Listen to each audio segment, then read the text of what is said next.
Salut mes pirates, c'est le Capitaine Crochet. Boum! Et je continue et je dis bonjour de nouveau aux sociétaires de la piraterie de la boxe en termes de discussion Hall of Fame. C'est bien sûr monsieur 130livres.com. Antoine est là avec nous. Salut Antoine. Salut Captain, salut les pirates. Écoute Antoine, on se retrouve encore une nouvelle fois, mais alors celle-là, elle est un peu plus spéciale. Parce que celle-là, Antoine, elle est pour toi. Elle est pour toi, cette discussion Hall of Fame. Et qu'est-ce qu'elle te va bien, j'ai envie de te dire. Puisque maintenant, tu es devenu un personnage de YouTube, s'il en est, Antoine. Et tout le monde a bien compris que au sein même de ta passion sur la boxe, il y a une passion dans la passion, c'est-à-dire tu as une affection particulière pour ces boxeurs portoricains et pour Porto Rico, cette petite terre, ce peuple petit en termes de nombre, mais grand par le talent pugilistique. C'est vraiment incroyable. Quelle énorme, énorme nation boxe. Souvent, on dit, hein, s'il devait avoir une finale de Coupe du Monde de la boxe, ça serait souvent entre Mexico et Porto Rico. C'est pas pour rien.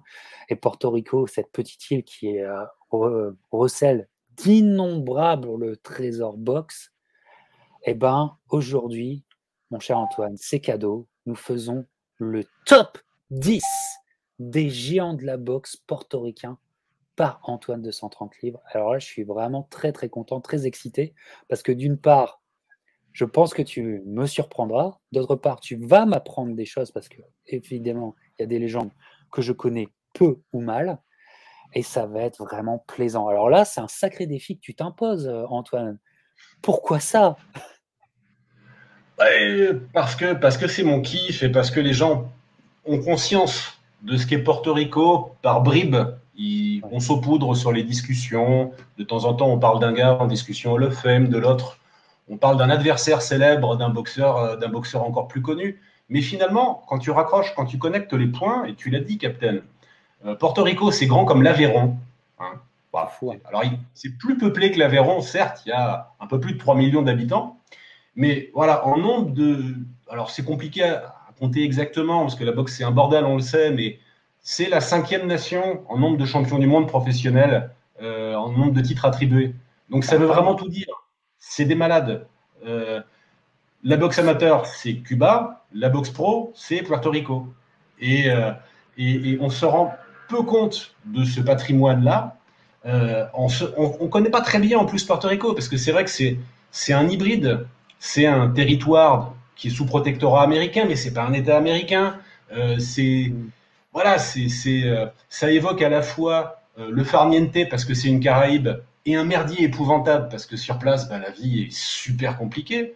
Donc voilà, c'est un endroit, c'est une réalité complexe, beaucoup d'excès, beaucoup Ouais. d'éclats, beaucoup de beauté, beaucoup de misère, il y a de tout. Et la boxe de Porto Rico, bah, c'est normal que la boxe professionnelle ait trouvé une terre d'accueil aussi favorable que Porto Rico. Et quand tu repasses l'histoire, et c'est ce qu'on va faire voilà, ensemble en regardant les grands champions, bah, tu t'aperçois de la richesse de ce patrimoine-là. Et j'allais dire de la richesse, bah, là où Porto Rico pâtit un petit peu de son statut hybride, ni vraiment les États-Unis, ni vraiment autre chose, et puis un petit caillou, c'est qu'au fond, on la traite peut-être avec un peu moins de déférence qu'un grand pays. C'est-à-dire que voilà, c'est les puissances de la boxe, t'as le Mexique, t'as l'Angleterre, le Japon, bon, mais Puerto Rico, c'est un petit truc. Alors que, Ouais, c'est dur à cerner. C'est dur à cerner. Le pays est, enfin, l'île étant dur à cerner que, effectivement, mais c'est ça qui est magnifique. Et comme tu le dis si bien, souvent on en a parlé parce que, évidemment, c'est revenu d'innombrables fois dans nos discussions. Et souvent, tu as dit, et ça nous faisait bien marrer, que on est dans du festival du grand n'importe quoi. Mais ce grand n'importe quoi, en fait, c'est pas du n'importe quoi. C'est en fait tout ce que recèle l'île finalement, qui est retranscrit par le parcours de vie et de boxe de ces grands champions, tu vois. c'est Finalement, clair. la boxe et Porto Rico, moi, je te dis, c'est comme l'île de Lost, tu vois, ça influe sur ton destin. Ah, Porto Rico ressemble à la boxe. Voilà, on va le dire comme C'est ça. vrai, c'est vrai. Et Ouais. pour vous, les pirates, surtout si vous avez encore une connaissance. Alors certes, vous avez déjà entendu parler de Porto Rico, mais je pense qu'un peu d'immersion, ça va faire du bien à tout le monde et à moi le premier. Voilà. Ah bah ouais, bah tu vas nous guider là-dessus parce que regarde, tu vois, là on va se faire plaisir. Il y a d'innombrables portraits. Voilà, la vidéo elle va être une beauté. Il y a cette affiche, les géants portoricains. Donc on va faire ton top 10, hein, c'est un top 10 du cœur, c'est le top 10 de 130livres.com. Voilà. Et tu vas nous l'expliquer. Mais peut-être avant de rentrer dans le vif du sujet et commencer avec notre numéro 10, parce qu'il n'y a pas que 10 champions portoricains, on est bien d'accord. Il y en a d'innombrables et c'est très dur à choisir. Au bout d'un moment, ça a dû être très compliqué à établir ta liste, hein. Est-ce que il y aurait peut-être des mentions honorables que tu voudrais indiquer à nos jeunes auditeurs? Alors oui, et je voudrais présenter à tous mes sincères excuses, qu'ils soient encore parmi nous ou la plupart du temps qu'ils soient ailleurs, on ne sait pas où, mais je voudrais présenter des excuses à leur mémoire pour ne pas les avoir mis dans un top 10, parce que quand tu vas chercher un peu sur le net l'avis des gens qui se prononcent sur les boxeurs portoricains, bah, leur point commun à tous, c'est qu'ils sont dans un top ou dans l'autre, mais ils ne sont pas dans le mien. Voilà, donc alors, très rapidement, vraiment un petit message pour chacun. Juan Manuel Lopez n'est pas dans ce top 10. Juan Manuel Lopez. Oh, regarde, enfin, je ne sais pas si tu le vois, mais il est tout ici, il est toujours avec moi, lui. Grand combat contre Salido, grande mémoire d'un puncher. Les combats allaient rarement à la décision avec ce mec-là. Je crois que dans sa carrière, c'est rarissime. C'est vraiment le prototype du lance-missile, le prototype du guerrier. C'est champion, je crois, en plume, en supercoque. Enfin, bon, beau pédigré, combat de légende, mais il n'y est pas. Voilà. Alors, pardon à toi, Juan Lopez. Combat contre Marquez, contre Solido, comme tu dis. C'est vraiment, c'est du feu d'artifice, Juanma. C'est des combats jamais chiants. C'est le prototype du boxeur portoricain, et pourtant il n'est pas dans ce fameux top. Désolé pour toi, Juanma. Il n'est pas non plus dans ce top. On en a parlé dans la discussion Hall of Fame sur Alexis Arguello. C'est Alfredo Escalera. Escalera n'y est pas. Il a été 3 ans champion à 130 livres. Et vous savez que 130 livres, c'est une caté importante pour moi. Il n'y est pas. Voilà, c'est boxeur un peu sous-coté d'une époque brillante avec des Arguello, avec des Duran, Et il n'y est pas. Désolé. Désolé pour toi, Escalera. À propos de Duran, très grand nom qui n'y est pas. Esteban de Jesus. Esteban de Jesus, c'est le premier homme à avoir battu un surhomme, c'est-à-dire Roberto Duran. La première défaite infligée en professionnel à Duran, au catchweight de 140 livres à l'époque où Duran était léger, ça a été Esteban de Jesus. Histoire personnelle incroyable. 2 revanches contre Duran en championnat du monde perdues. La drogue, qui a eu une influence sur sa fin de carrière et qui a entamé les résultats qu'il aurait pu avoir, comme pas mal de portoricains. Et puis, le drame, c'est la prison et le sida. Et la mort de cette maladie. Et Duran qui va le voir, c'est une image émouvante, à son chevet. À son chevet. Qui le prend dans ses bras à une époque où il a fait beaucoup, Duran. Hein. Il a eu ses mauvais côtés, Duran, mais rien qu'avec ce geste-là, il a fait beaucoup pour l'humanité. Ouais. Et donc, il faut imaginer que ce mec-là a battu Duran à l'époque où Duran était invincible. Voilà. Tout à fait. Pour dire les choses de manière sobre. Donc, de Jesus, qui aurait sûrement pu avoir une plus belle carrière qu'il n'en a eu, mais c'est un point commun entre pas mal de portoricains, finalement, hein, quand tu connectes les points. Juan Laporte n'est pas dans ce top 10. Juan Laporte, on a parlé, les pirates, on a parlé d'adversaires qu'il a eu prestigieux, on a parlé de Chavez, par exemple. Ça a été un des grands animateurs autour des poids légers et des super plumes dans les années 80. Il a boxé tout le monde, Laporte.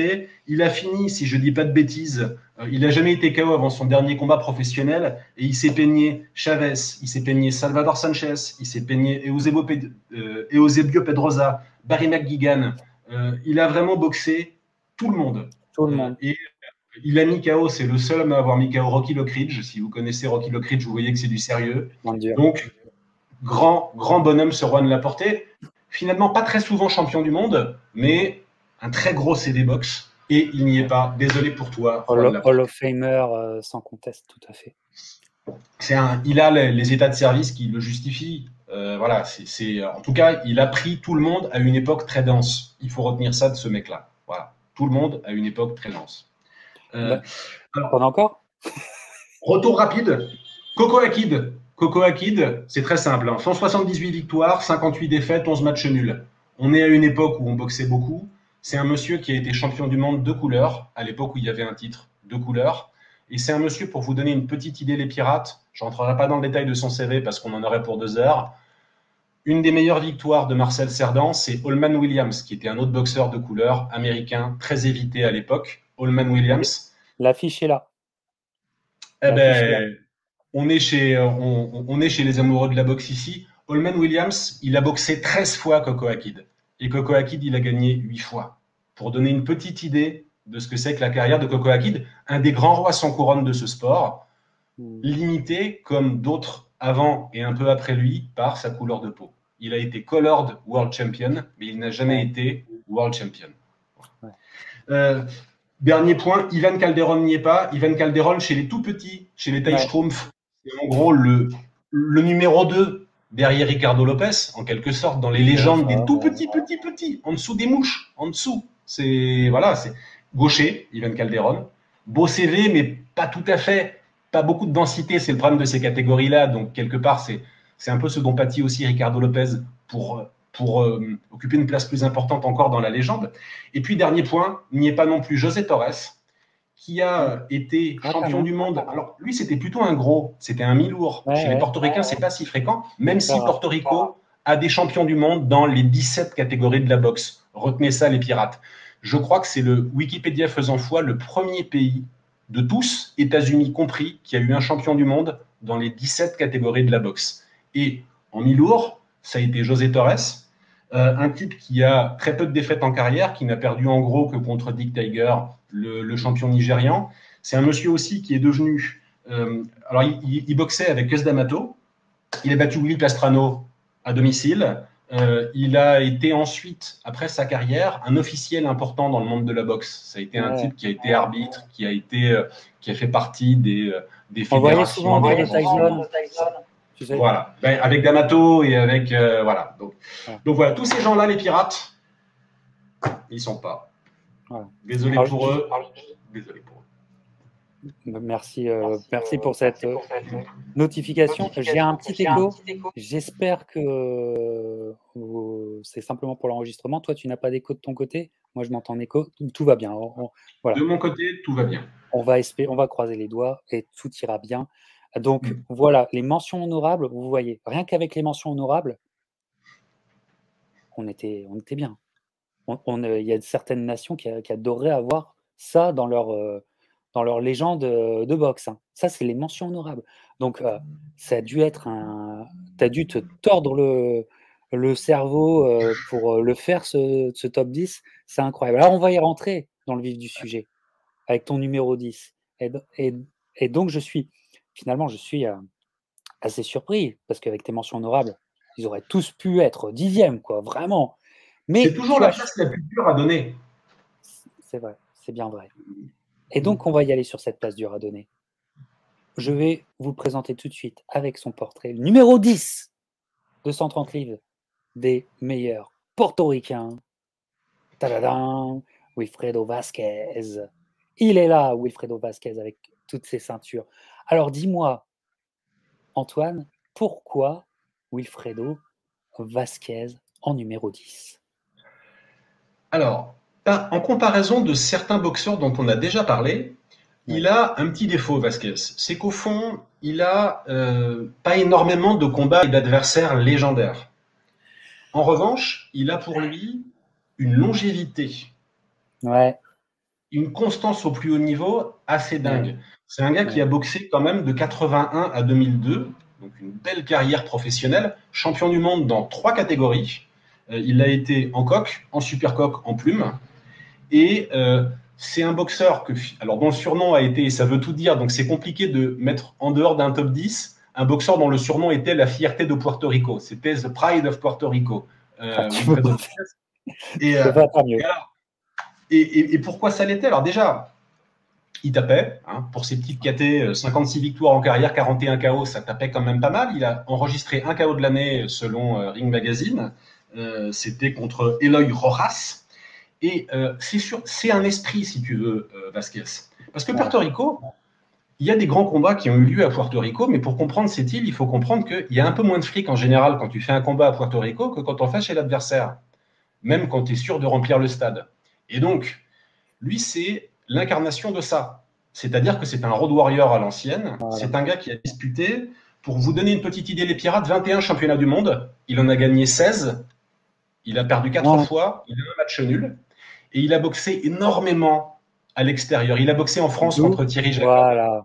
D'où une histoire française avec Wilfredo Vasquez. Voilà. Ça fait partie, Thierry Jacob fait partie, je trouve, des plus beaux adversaires à son tableau de chasse. Hein, parmi les. Oui. Merci, parce que c'est un vrai duel. Un vrai duel pour Thierry Jacob et pour Wilfredo Vasquez. Ils ont créé un vrai duel parce qu'il y a le premier combat qui s'arrête parce que.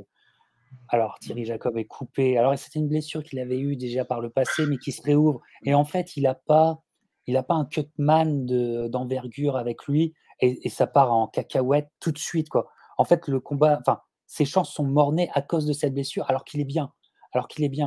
Et donc, il y aura un rematch. 6 mois plus tard, il y aura un rematch qui sera, mais qui ne sera pas du côté de Berck, qui est le terreau de la famille Jacob.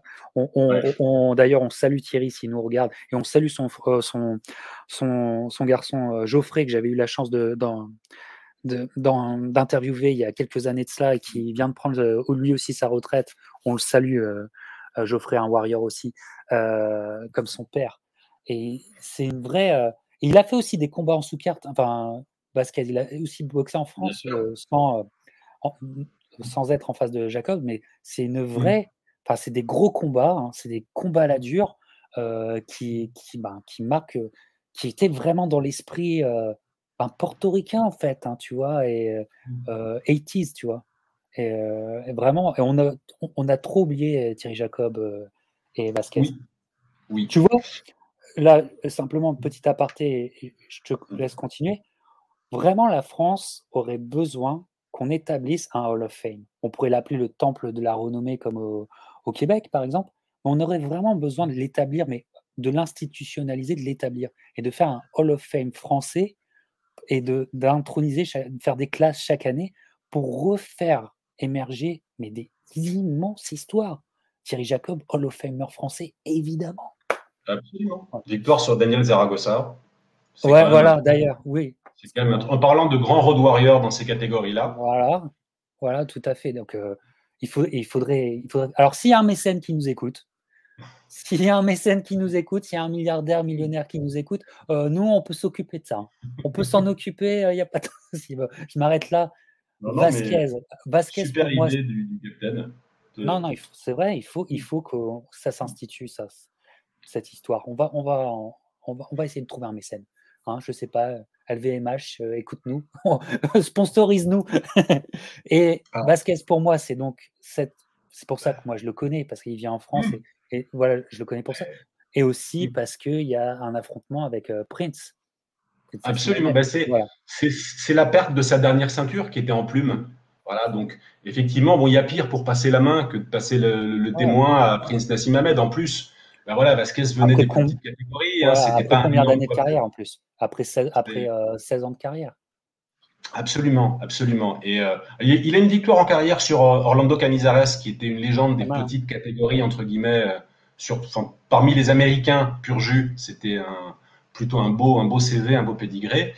Et donc, au final, pour moi, c'est pas le mec qui a le plus d'adversaires prestigieux à son tableau de chasse, mais c'est une carrière extraordinaire. Quand tu te penches dessus, franchement, des mecs qui arrivent à faire ça. Et j'ajoute point commun avec Jacob peut-être. Je ne sais pas si c'est Thierry qui entraînait son gamin, mais lui a entraîné son gamin qui a aussi été champion du monde, Wilfredo Vasquez Junior, en super moyen, un peu plus grand que son papa. Voilà, donc pour boucler la boucle, c'est un personnage boxe qui coche toutes les cases. Vraiment, donc c'est compliqué de laisser un mec pareil en dehors d'un top 10. Tu le trouves, et puis peut-être là où ça détonne, c'est que finalement sa longévité a montré un sérieux qui parfois chez les Portoricains n'est pas toujours là. Voilà. C'est pas faux. C'est pas faux. En effet, il faut une certaine hygiène de vie quand même pour tenir aussi longtemps avec une ceinture et tout, aller taper les mecs chez eux, etc. Il a boxé au Mexique un certain nombre de fois, pas contre les meilleurs des meilleurs, Mais quand même, c'était un Portoricain qui a défendu sa ceinture au Mexique. Hein. Voilà. C'est On sait ce que ça veut dire. On sait ce que ça veut dire, tout à fait. Numéro 10, Wilfredo Vazquez, c'est super. Repenchez-vous sur cette carrière, évidemment, les Pirates. Voilà. Numéro 10, je fais mon petit montage en même temps que je vous parle. Et donc, on va passer au numéro 9. Numéro 9, roulement de tambour. Numéro 9, alors là, les Pirates, c'est quelque chose que vous connaissez bien parce que c'est une de nos dernières discussions Hall of Fame. C'est Al Chapo. Le regarde, cette discussion Hall of Fame. Elle est là, Antoine. Edwin Rosario, tu l'as mis numéro 9. Alors donc, on a fait une discussion Hall of Fame complète sur Edwin Rosario. Il le méritait. C'est une histoire incroyable, bouleversante d'ailleurs. Numéro 9. Alors Antoine, pourquoi numéro 9 ? C'est un CV assez légendaire, on l'a dit. Lui a pour le coup plusieurs adversaires qui ont marqué leur époque. Hein. Quand on fait la somme, il a battu Ramirez, il a battu Bramble, il a battu Nazario, il a battu Frankie Randall, il a battu Garza quand il est monté à 140 livres, champion du monde dans 2 KT. 3 fois, il a gagné le titre en poids léger, catégorie noble, entre guillemets, de la boxe. Il a des défaites aussi assez légendaires malgré tout. Il a marqué, il y a eu un avant et un après Rosario pour un Camacho. Il a boxé Chavez.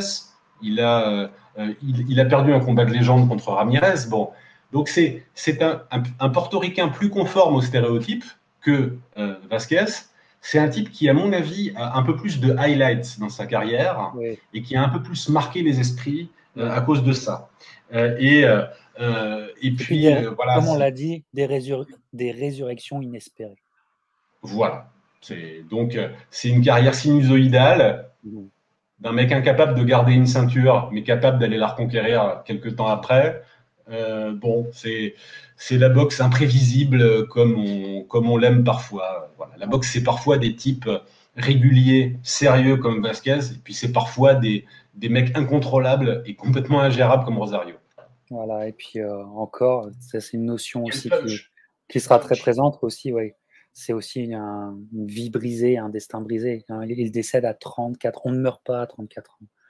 34 ans. Moi, je l'avais complètement oublié. Ça, quand je me suis repenché dessus, ça m'a tellement choqué. 34 ans. Donc, une comète. Allez voir, évidemment, notre discussion Hall of Fame concernant Edwin Rosario. Elle est toujours présente. J'essaierai de la mettre dans la description de cette vidéo, évidemment. Alors, précision, lui est au Hall of Fame alors que Vazquez ne l'est pas encore. Vazquez fait partie de la liste, mais il n'est pas encore. Il y a beaucoup de concurrence, donc ce ne sera pas simple. Ouais, Rosario est rentré en 2006, si je ne m'abuse. Rosario, il est rentré assez vite. Voilà, c'est une des différences aussi entre eux. La preuve qu'il avait marqué plus les esprits par ses highlights, comme tu disais. Tu as raison. Alors, ce qui est vraiment génial avec ce top 10 que nous a fait Antoine, c'est que on va au bout de notre passion. Voilà. Puisque, effectivement, tu nous mets dans nos derniers retranchements aussi à étudier des légendes qu'on n'a vraiment jamais étudiées. C'est-à-dire, je me suis toujours passé à côté de ces noms, ok, sans jamais m'y pencher. Et là, ton numéro 8, c'est justement l'occasion pour moi d'apprendre quelque chose. Parce que tu as choisi en numéro 8 de ton classement cette légende, comme vous le voyez, Pedro Montanez. Pedro Montanez, j'adore la photo, qu'est-ce qu'elle est belle. Ces photos, qu'est-ce qu'elles sont belles. Oh là là.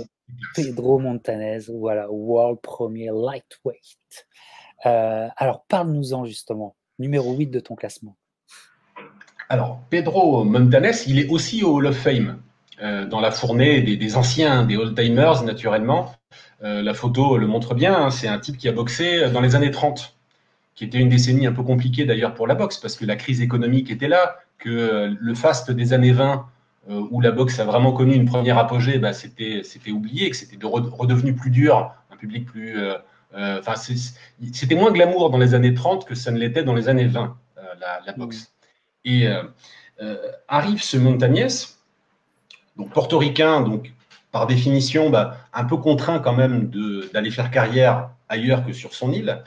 Et Montañez contrairement, c'est l'anti-Wilfredo Vasquez, en gros. C'est une époque où il y a peu de champions du monde, il y a peu de ceintures qui sont attribuées, et lui va un peu passer sa vie comme le capitaine Achab avec Moby Dick, il va un peu passer sa vie à chasser une ceinture, et il ne la gagnera jamais. C'est un roi sans couronne, comme le Coco Akid dont on a parlé tout à l'heure, mais c'est une carrière dont on va comprendre pourquoi elle lui a valu le Hall of Fame malgré tout. Voilà, alors, c'était un poids léger, catégorie relativement importante. C'est un monsieur qui a fini avec 91 victoires, dont 51 par KO.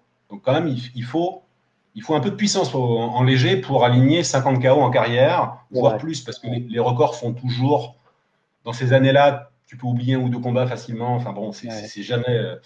Alors, c'est un gars qui a commencé par être champion de Porto Rico et du Venezuela. Curieusement, le mec, voilà, bon, tu peux être portoricain et être champion du Venezuela. Voilà. Et puis, il a fait ses classes parce que c'est comme ça qu'on devait faire à l'époque. Donc, il a fait une très longue tournée européenne. Il a boxé 7 fois en Espagne, 8 fois en France, 2 fois en Angleterre, 2 fois en Italie. Il a battu tout le monde, tous les mecs de l'époque, tous les Européens de l'époque. Il y a eu un match nul en Italie. Bon, voilà. Mais sinon, il a tapé tous les gars, tout ce qu'il valait en poids léger. Donc, dans sa quête pour pouvoir prétendre être accueilli par l'exigeant public américain, alors qu'il n'y avait plus beaucoup de fric dans la boxe à l'époque, il fallait d'abord aller casser toutes les gueules en Europe. Donc, il l'a fait, tranquille. Il l'a fait. Il a fini par intéresser les promoteurs américains. Donc, il a boxé ensuite dans le Bronx et à Brooklyn, là où il y avait une communauté portoricaine, là où, en effet, ça pouvait vendre du ticket. Et il a commencé il a fait comme en Europe, il a fait le ménage chez tous les contenders. Il a tapé, voilà, il a cassé des gueules méthodiquement, il a battu tous les contenders. Lui, il a eu une série en carrière de 50 combats sans défaite, pour vous donner une petite idée. Donc, le mec... À cette époque. Le mec était pas touchable. À cette époque, c'est juste dingue, parce que il y a toujours un coup de Trafalgar au coin de la rue, tu vois. Quand tu boxes toutes les 3 semaines, il peut toujours arriver une merde. Enfin, en gros, bon, voilà, c'est arrivé à tellement de grands champions. Mais en tout cas, à cette époque-là, pas à Pedro Montanes. Et Pedro Montanes, il va lui arriver un truc horrible, qui est arrivé aussi d'ailleurs à Sugar Ray Robinson quand il boxait en léger. Il boxe le champion du monde, mais il le boxe sans titre en jeu. Lou Embers, autre Hall of Famer, boxeur qui est, pour vous donner une petite idée, hein, les panels d'experts de The Ring se sont réunis récemment pour désigner catégorie par catégorie les plus grands des plus grands, etc. Et le nom d'Ambers est revenu en léger, alors que les légers sont une catégorie extrêmement dense historiquement. Embers, il a à son palmarès des victoires sur d'énormes mecs. Il a battu Kenzoneri, il a battu Zivic, il a battu Armstrong. Enfin, franchement, tu touches vraiment. Armstrong Embers, c'est quelque chose. Tu touches à la légende des légendes. Et Montanes, sans titre en jeu, il bat Lou Embers. Voilà. Il le bat, la décision, il le bat. Bon, formidable. Donc, évidemment, ça intéresse un peu les promoteurs et il est là pour le coup. C'était l'époque où, quand même, pour avoir une chance de jouer la ceinture mondiale, tu devais d'abord battre le champion du monde sans titre en jeu, pour donner une petite idée. Donc, il a sa chance mondiale. Et là, que se passe-t-il? Il perd, évidemment. Voilà, il reboxe Embers en championnat du monde et il perd. Ils perdent lors d'une soirée absolument incroyable qui s'appelait le Carnaval des Champions. Je crois que c'était au Polo Grounds de New York, qui est un autre lieu mythique de la boxe. Tu avais un championnat du monde avec un autre portoricain dont on va parler tout à l'heure, un championnat du monde avec Barney Ross, toutes les stars des années 30, un championnat du monde avec Fred Apostoli. Et lui, il boxe Embers et il perd. Il perd une décision. Il repart derrière. Il va battre dans l'intervalle 2 futurs Hall of Famer, je crois, Young Peter Jackson et Kidberg. Jackie Kidberg, et il a une deuxième chance mondiale, manque de bol. Cette fois-ci, le champion, c'est Henry Armstrong. Et Armstrong, à l'époque, tu le touches pas, quoi. Il est beaucoup trop fort. Donc, il perd ses 2 chances mondiales en carrière, contre Lou Embers d'abord et contre Henry Armstrong derrière. Et donc, voilà, il rentre chez lui, il prend sa retraite superbement. Le mec n'a pas été champion du monde, mais il n'est pas chounard du tout. et c'est un boxeur qui est très respecté par les Portoricains. Voilà. Et qui est donc Hall of Famer depuis très longtemps. Ce qui est marrant, c'est des carrières super contrastées. Donc voilà, c'est l'anti-Wilfredo Vasquez. Lui, c'est une seule caté. Il n'a pas réussi à être champion du monde. C'est comme ça, mais c'est une autre grande carrière. C'est une autre façon de faire une grande carrière. Voilà. Et puis, elle est tellement symbolique de son époque, quoi. Où tu dois enchaîner de façon inhumaine le nombre de combats.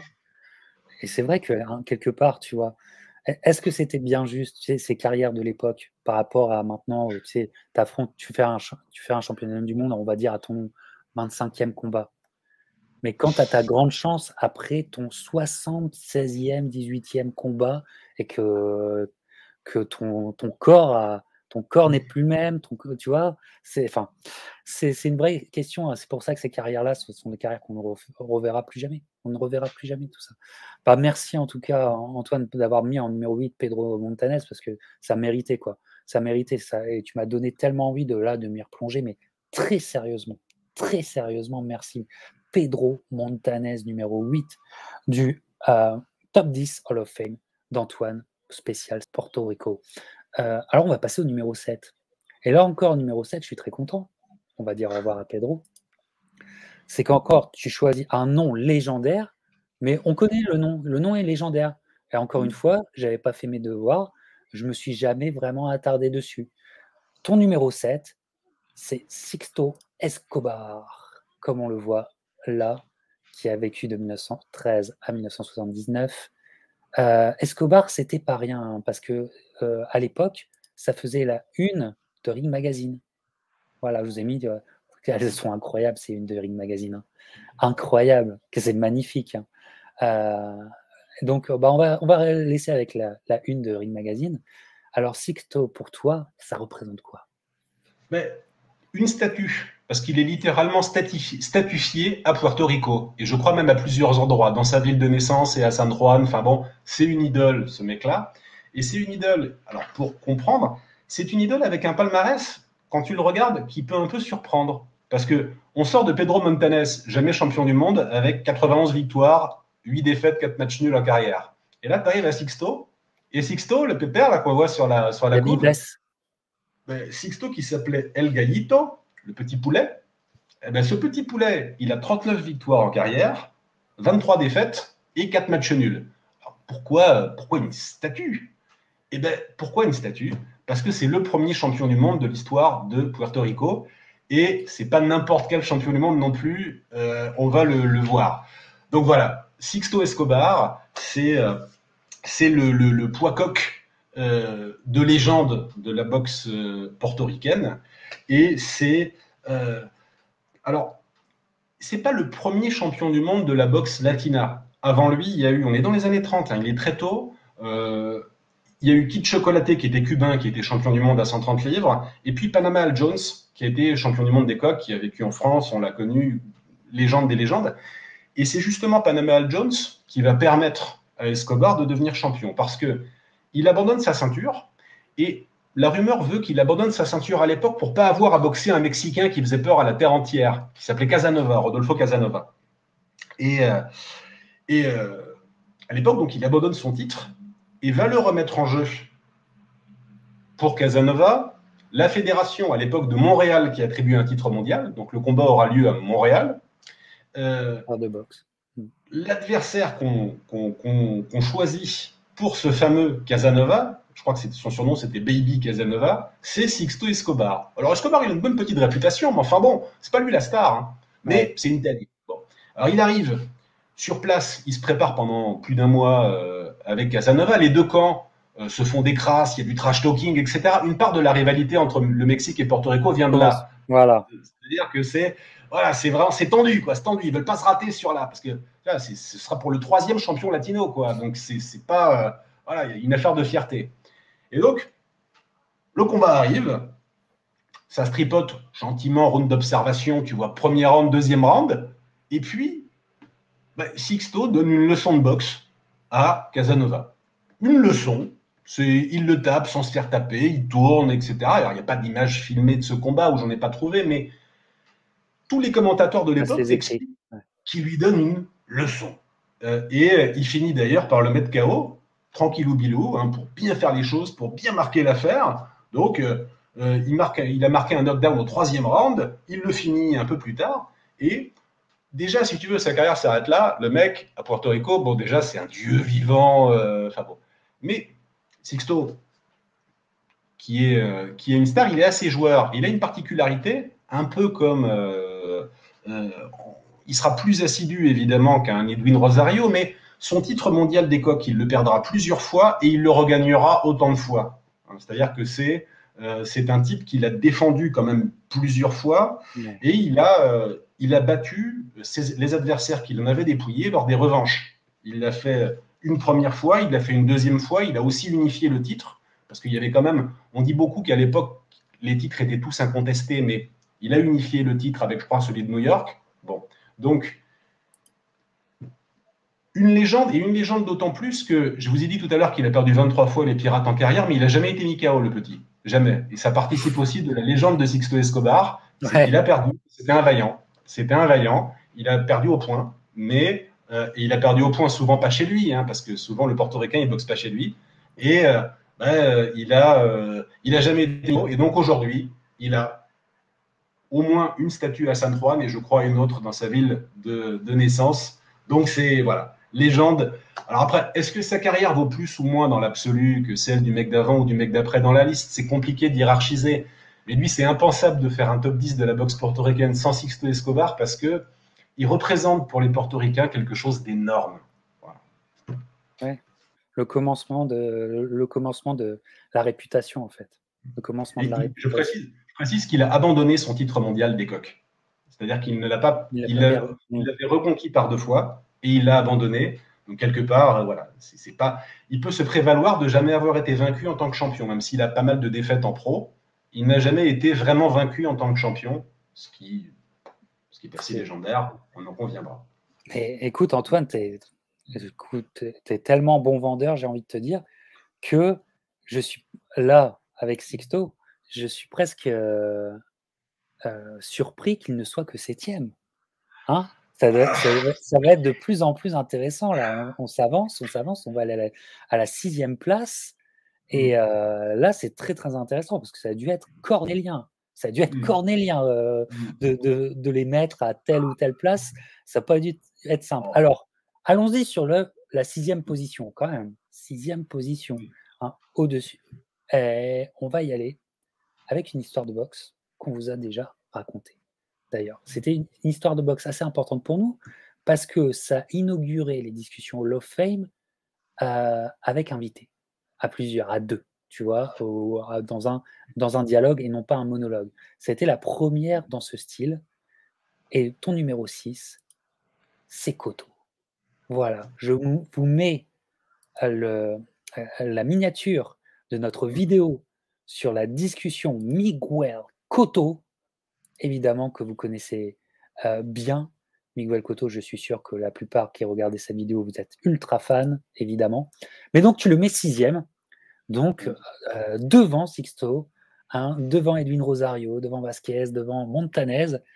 Miguel Cotto, pour qu'il soit devant ces phénomènes, c'est qu'il t'a profondément marqué dans ta vie de passionné. Déjà, Cotto, il a un avantage, il a l'avantage d'une carrière assez récente. Donc, son image, on l'a bien en tête. On va pas se mentir, on a grandi avec lui, on a plein de souvenirs associés à Miguel Cotto quand on aime la boxe depuis la boxe du XXe siècle, enfin du XXIe siècle, pardon, on va dire ça comme ça. Ça veut dire qu'on connaît bien Miguel Cotto, quoi. Bon, voilà. Et Cotto, c'est un type qu'il est difficile de pas aimer déjà, parce que grand professionnel, mec respectueux, grande éthique de travail, alors là encore, ça l'éloigne d'un Rosario ou d'un Camacho, grande éthique de travail, type très sérieux, immensément populaire. C'est des records de fréquentation au Madison Square Garden, c'était son jardin. Et ça a été le premier portoricain titré, peut-être le seul d'ailleurs à date, dans 4 catégories, ce qui vous pose aussi son bonhomme. Et c'est un type qui a ressuscité. C'est un type qui a su réinventer sa carrière plusieurs fois, qui a connu des défaites très dures. Parfois d'ailleurs un peu suspicieuse. Première défaite contre Margarito, qui a fait couler beaucoup d'encre. Défaite physiquement très dure à assumer. Et puis ensuite, on a dit qu'il était mort et enterré et plus bon à rien quand il a perdu, par exemple, contre Austin Trout. On a dit qu'effectivement, voilà, c'était des défaites soit éprouvantes physiquement, ou contre Pacquiao ou contre Margarito, ou alors des défaites décevantes, où on se disait, il n'y est plus. Il n'y est plus. Et il a rebondi. En même temps, Trout sort le combat de sa vie aussi, en même temps. Bien sûr, bien sûr. Trout a été brillant, mais tout le monde pensait très fort que Cotto avait un pédigré qui était en théorie supérieur au sien. Et c'est un boxeur qui a su aussi faire évoluer son style. Au début, c'était les étincelles, quoi. Au début, c'était la bagarre. Son combat contre Torres, Je me rappelle, Captain, on a tous les deux découvert Cotto avec son combat contre Torres. C'était la bagarre. C'était vraiment, il va au tapis 2 fois. Et on l'appelle le nouveau Arturo Gatti à cause de ça. C'est la bagarre. On est en super léger et c'est la grosse baston. Il en prend, il en donne. En général, l'autre tombe le premier. Bon, mais lui tombe le premier, mais il finit par avoir le dernier mot. Donc, il a fait évoluer son style avec intelligence. Quand il a compris que ça ne suffirait pas, par exemple, contre Shane Mosley, très intelligemment, il n'est pas allé à la bagarre contre Mosley. Il l'a battu à la boxe, ce qui est différent. C'est rien. Ah, bien sûr. Allez, on va refaire le débat. Mais s'il était allé à la bagarre contre Mosley, il aurait pris des risques, parce que la droite qu'avait encore Mosley à l'époque. C'est vrai, tu as raison. On vous dit tout ça, voilà. Messieurs, dames, on vous dit tout ça dans cette discussion Hall of Fame. On mettra aussi le lien dans la description de cette vidéo. Si vous ne la connaissez pas encore, plus de 2 heures de Miguel Cotto dans tous les détails. Comme tu le dis, c'est vrai, effectivement. Tu as raison. La droite, donc il évite la droite de Mosley. Et puis, sa dernière résurrection, elle est magnifique. Voilà, alors qu'on dit qu'il est perdu, il a perdu son titre en Super Welter. Il décide de passer en moyen, alors que c'était pas un gigantesque Super Welter, ni un très gros Welter d'ailleurs. Il décide de passer en moyen, et sa dernière réinvention, c'est que, contre un Sergio Martinez, certes vieillissant, il l'explose. Voilà, tout simplement. Il sort un récital contre le malheureux Sergio qui n'a rien compris à rien, le pauvre, ce soir-là, et qui aura eu le grand mérite de tenir 10 rounds, tout en allant 3 fois au tapis au premier, je crois, mais bon. Il partira assez honorablement sur son bouclier, alors qu'il était champion linéal des moyens. Il perd contre un Canelo Alvarez qui n'était pas touchable, on va pas se mentir. Bon, voilà. Et puis surtout, un homme tellement plus massif que lui, la différence visuelle est tellement impressionnante sur ce combat que voilà, c'était dur. Il allait un peu avec un lance-pierre à un combat au canon, quoi, le malheureux. Bon, Et pourtant, il fait une belle performance contre Alvarez, je trouve. C'est tout à fait digne. Très honorable, même sa fin de carrière, même son dernier combat où il n'y est pas, mais il se blesse, quoi. Il y va, quoi. Il y va, il se blesse. C'est très, ça fait mal au cœur, tu vois. Et juste, de toute façon, quand tu as une légende et puis qu'il perd, mais que tu as juste envie de dire une chose, c'est merci, ça dit tout. Ça dit tout. C'est Cotto. C'est Cotto. Voilà. Et on espère d'ailleurs, moi j'ai pas trop suivi Captain, ce qu'il a fait depuis sa. Alors c'est plutôt un Family Guy, Cotto, si je dis pas de bêtises, mais ce qu'il fait de sa vie depuis sa retraite. Je pense qu'il s'implique dans la boxe à Porto Rico avec sa compagnie de promotion et il essaye de sortir des Portoricains. Alors il a peut-être pas encore trouvé la pépite, mais je pense qu'il finira par trouver une pépite et que un peu comme De La Hoya, tu vois, en ce moment avec Ryan Garcia, peut-être ça pourrait tourner à ça, tu vois. Peut-être. Je sens qu'il est très prospect, tu vois, il est très en train de chercher, de prospecter et tout. Mais oui, je pense qu'il y a un gros retour à Porto Rico, en tout cas de son côté. Ouais. De son côté. Numéro 6, Miguel Cotto. Quand même. Voilà. Alors, on va aller numéro 5. Là, on passe carrément dans le top 5. On passe dans le top 5 avec, selon moi, vu les légendes auxquelles on a fait référence depuis, peut-être la grosse surprise de ton classement, une surprise qui me plaît d'ailleurs, et qui n'est pas vraiment une surprise pour vous aussi, les Pirates, parce qu'on a déjà raconté cette histoire. C'est une histoire. Enfin, voilà, ça a été un énorme moment avec la voix de la boxe. Christian Delcourt, ton numéro 5, c'est le Macho Man. C'est le Macho Man. Hector Camacho est ton numéro 5. Et quelque part, vu l'importance des Hall of Famers et des carrières dont on a évoqué jusqu'à présent, Camacho, qui a été quelqu'un aussi qui a parfois utilisé un peu le trompe-l'œil pour être toujours devant l'affiche, Camacho, tu le mets numéro 5. J'ai l'impression, mon cher Antoine, qu'il y a une part affective à tout ça. Est-ce que je me trompe? Alors, bien sûr qu'il y a une part affective. Le Macho, qui était un peu un énorme mariole, on va se le dire, c'est un personnage vachement attachant parce que il faisait n'importe quoi, et plus vous apprenez sur Camacho, et plus vous vous apercevez qu'il faisait vraiment n'importe quoi. Toutes les anecdotes sont vraies. Hein. Bon, voilà. C'est ça le pire, c'est que en fait, toutes les anecdotes sont vraies.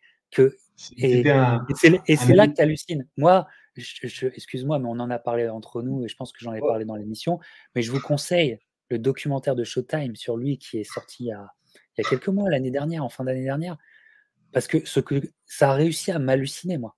Moi, j'étais halluciné devant mon écran, avec des histoires que même les films, ils oseraient peut-être pas.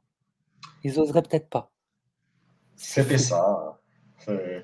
C'est son manager qui lui pique son pantalon un soir pour s'assurer qu'il sortira pas, et Camacho qui sort cul nu, quoi, pour aller faire la fête. Voilà. Ouais, ou alors il se retrouve au fin fond, enfin, pas au fin fond de l'Alaska, mais à Anchorage en Alaska, puis il veut se suicider, tu vois, mais il veut se suicider comme ça, comme il pourrait avoir envie d'un café. Oui, on le retrouve sur l'appui de la fenêtre. Voilà, c'est ça.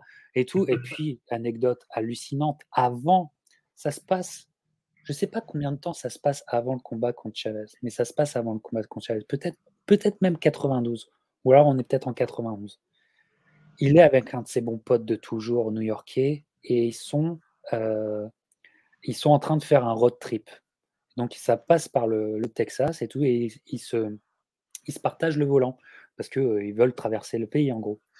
Et puis pendant que son copain dort, en fait Camacho il a dévié la route. Et puis c'est direction à la frontière mexicaine. C'était pas du tout ça qui était prévu. L'autre se réveille, il fait mais on va vers là. Il fait ouais. Et ils sont à donc à peu près, le mec dit à peu près à 100 mètres du barrage de la frontière. Et là Camacho il se retourne, il fait bon écoute, je dois passer de la drogue. Voilà, il y a 1 kilo dans le coffre. Voilà. Donc le copain quoi, tu vois, comment on va faire quoi? Il y a 1 kilo, il y a les chiens qui arrivent et tout ça, et donc ils vont se faire choper quoi. Ça ne peut pas être autrement. Et là, Camacho, pour s'en sortir, il sort de la Cadillac, il fait c'est moi Camacho, il est où Chavez? Et il fait un gros spectacle, et donc t'as les routiers et tout qui commencent à le reconnaître, t'as les mecs à l'office qui sont des fans de boxe, parce qu'à l'époque tout le monde connaît la boxe, qui commencent à le reconnaître, les portiers mexicains, les gardes frontières mexicains qui commencent à le reconnaître et tout ça, et il fait un énorme spectacle, il prend les photos et tout, et tranquillement ils ont passé la voiture sans qu'il y ait aucun problème. Ça tu te dis non, même dans les films. Et donc c'est véridique. C'était ça Camacho. Moi j'ai halluciné. Alors après, il faut aussi parler de boxe, parce que le personnage serait juste un farfelu. Évidemment, il serait attachant, mais tu ne le mettrais pas dans une liste des meilleurs boxeurs portoricains. Mais Héctor Macho Camacho, c'est aussi 73 victoires en carrière, 6 défaites. Il n'a jamais été mis KO. Et c'est un type qui a boxé alors qu'il était déjà ancien. Il a boxé Trinidad quand il était ancien. Il a boxé De La Hoya quand il était déjà ancien. Il a boxé Chavez quand Chavez foutait en l'air tout le monde. Il n'a jamais été mis KO. C'est quand il a commencé sa carrière à 130 livres, c'est un talent extraordinaire. Regardez les images de sa victoire sur Rafael Limón, qui était déjà, il était mexicain, il était déjà un peu sur le déclin, mais la tornade qui s'abat sur Limón ce jour-là est un truc jamais vu. Non, mais tu crois que tu regardes un match en avance rapide? C'est un gaucher ultra rapide. C'est Pacquiao, c'est la vitesse de Pacquiao dans ces poids-là. Peut-être même plus vite, avec en plus une gestuelle, une technique de boxe très sûre. Ça va trop vite.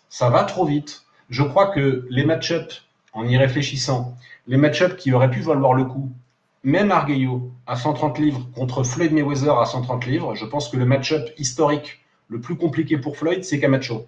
Parce que Camacho, c'est la même vitesse, voire c'est plus rapide.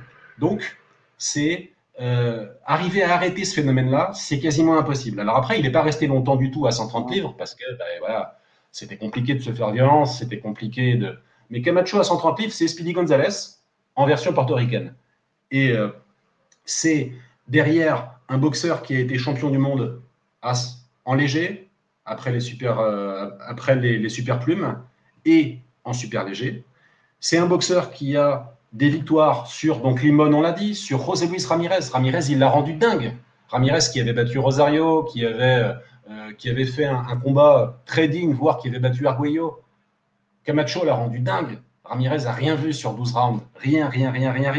c'est des victoires sur. Alors, Harold Davis, on en a parlé lors justement d'une discussion précédente, je crois que c'était Rosario.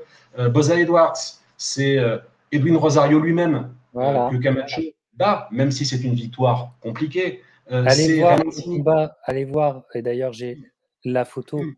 Ce combat est hallucinant à voir parce que ce combat prend quelque chose de Camacho. Camacho, il y a aussi ce narratif sur Camacho qui fait que après ce combat, il n'est plus le grand Camacho. Et quelque part, c'est vrai. Mais là où pour moi Camacho est immense, c'est parce que ce mec est dingue. Hein. Ce mec, c'est un doudingue. Mais voilà. Mais ce doudingue a eu cette intelligence après de faire quand même réussir une carrière alors que finalement, il devait savoir lui-même qu'il n'était plus lui-même en tant que boxeur. Tu vois ce que je veux dire? Parce que le Camacho contre Limón n'a plus jamais existé après.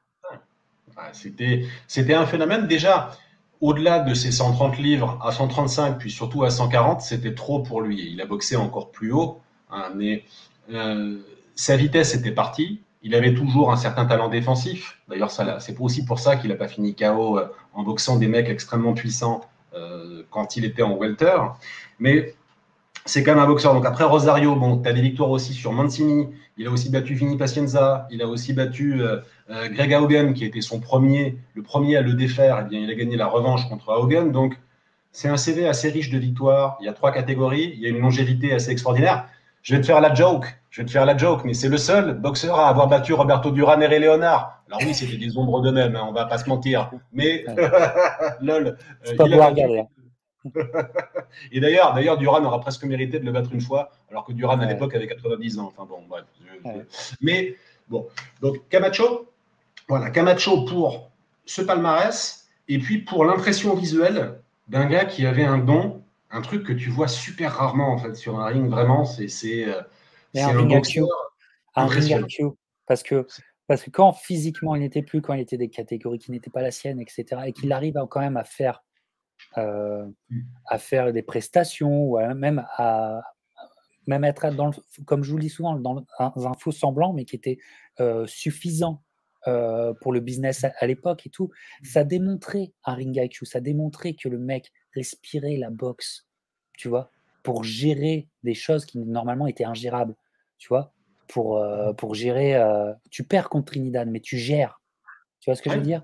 Et ça, on vous l'a extrêmement bien exprimé, enfin, toute notre passion pour le macho-man, on vous l'a exprimé dans cette discussion.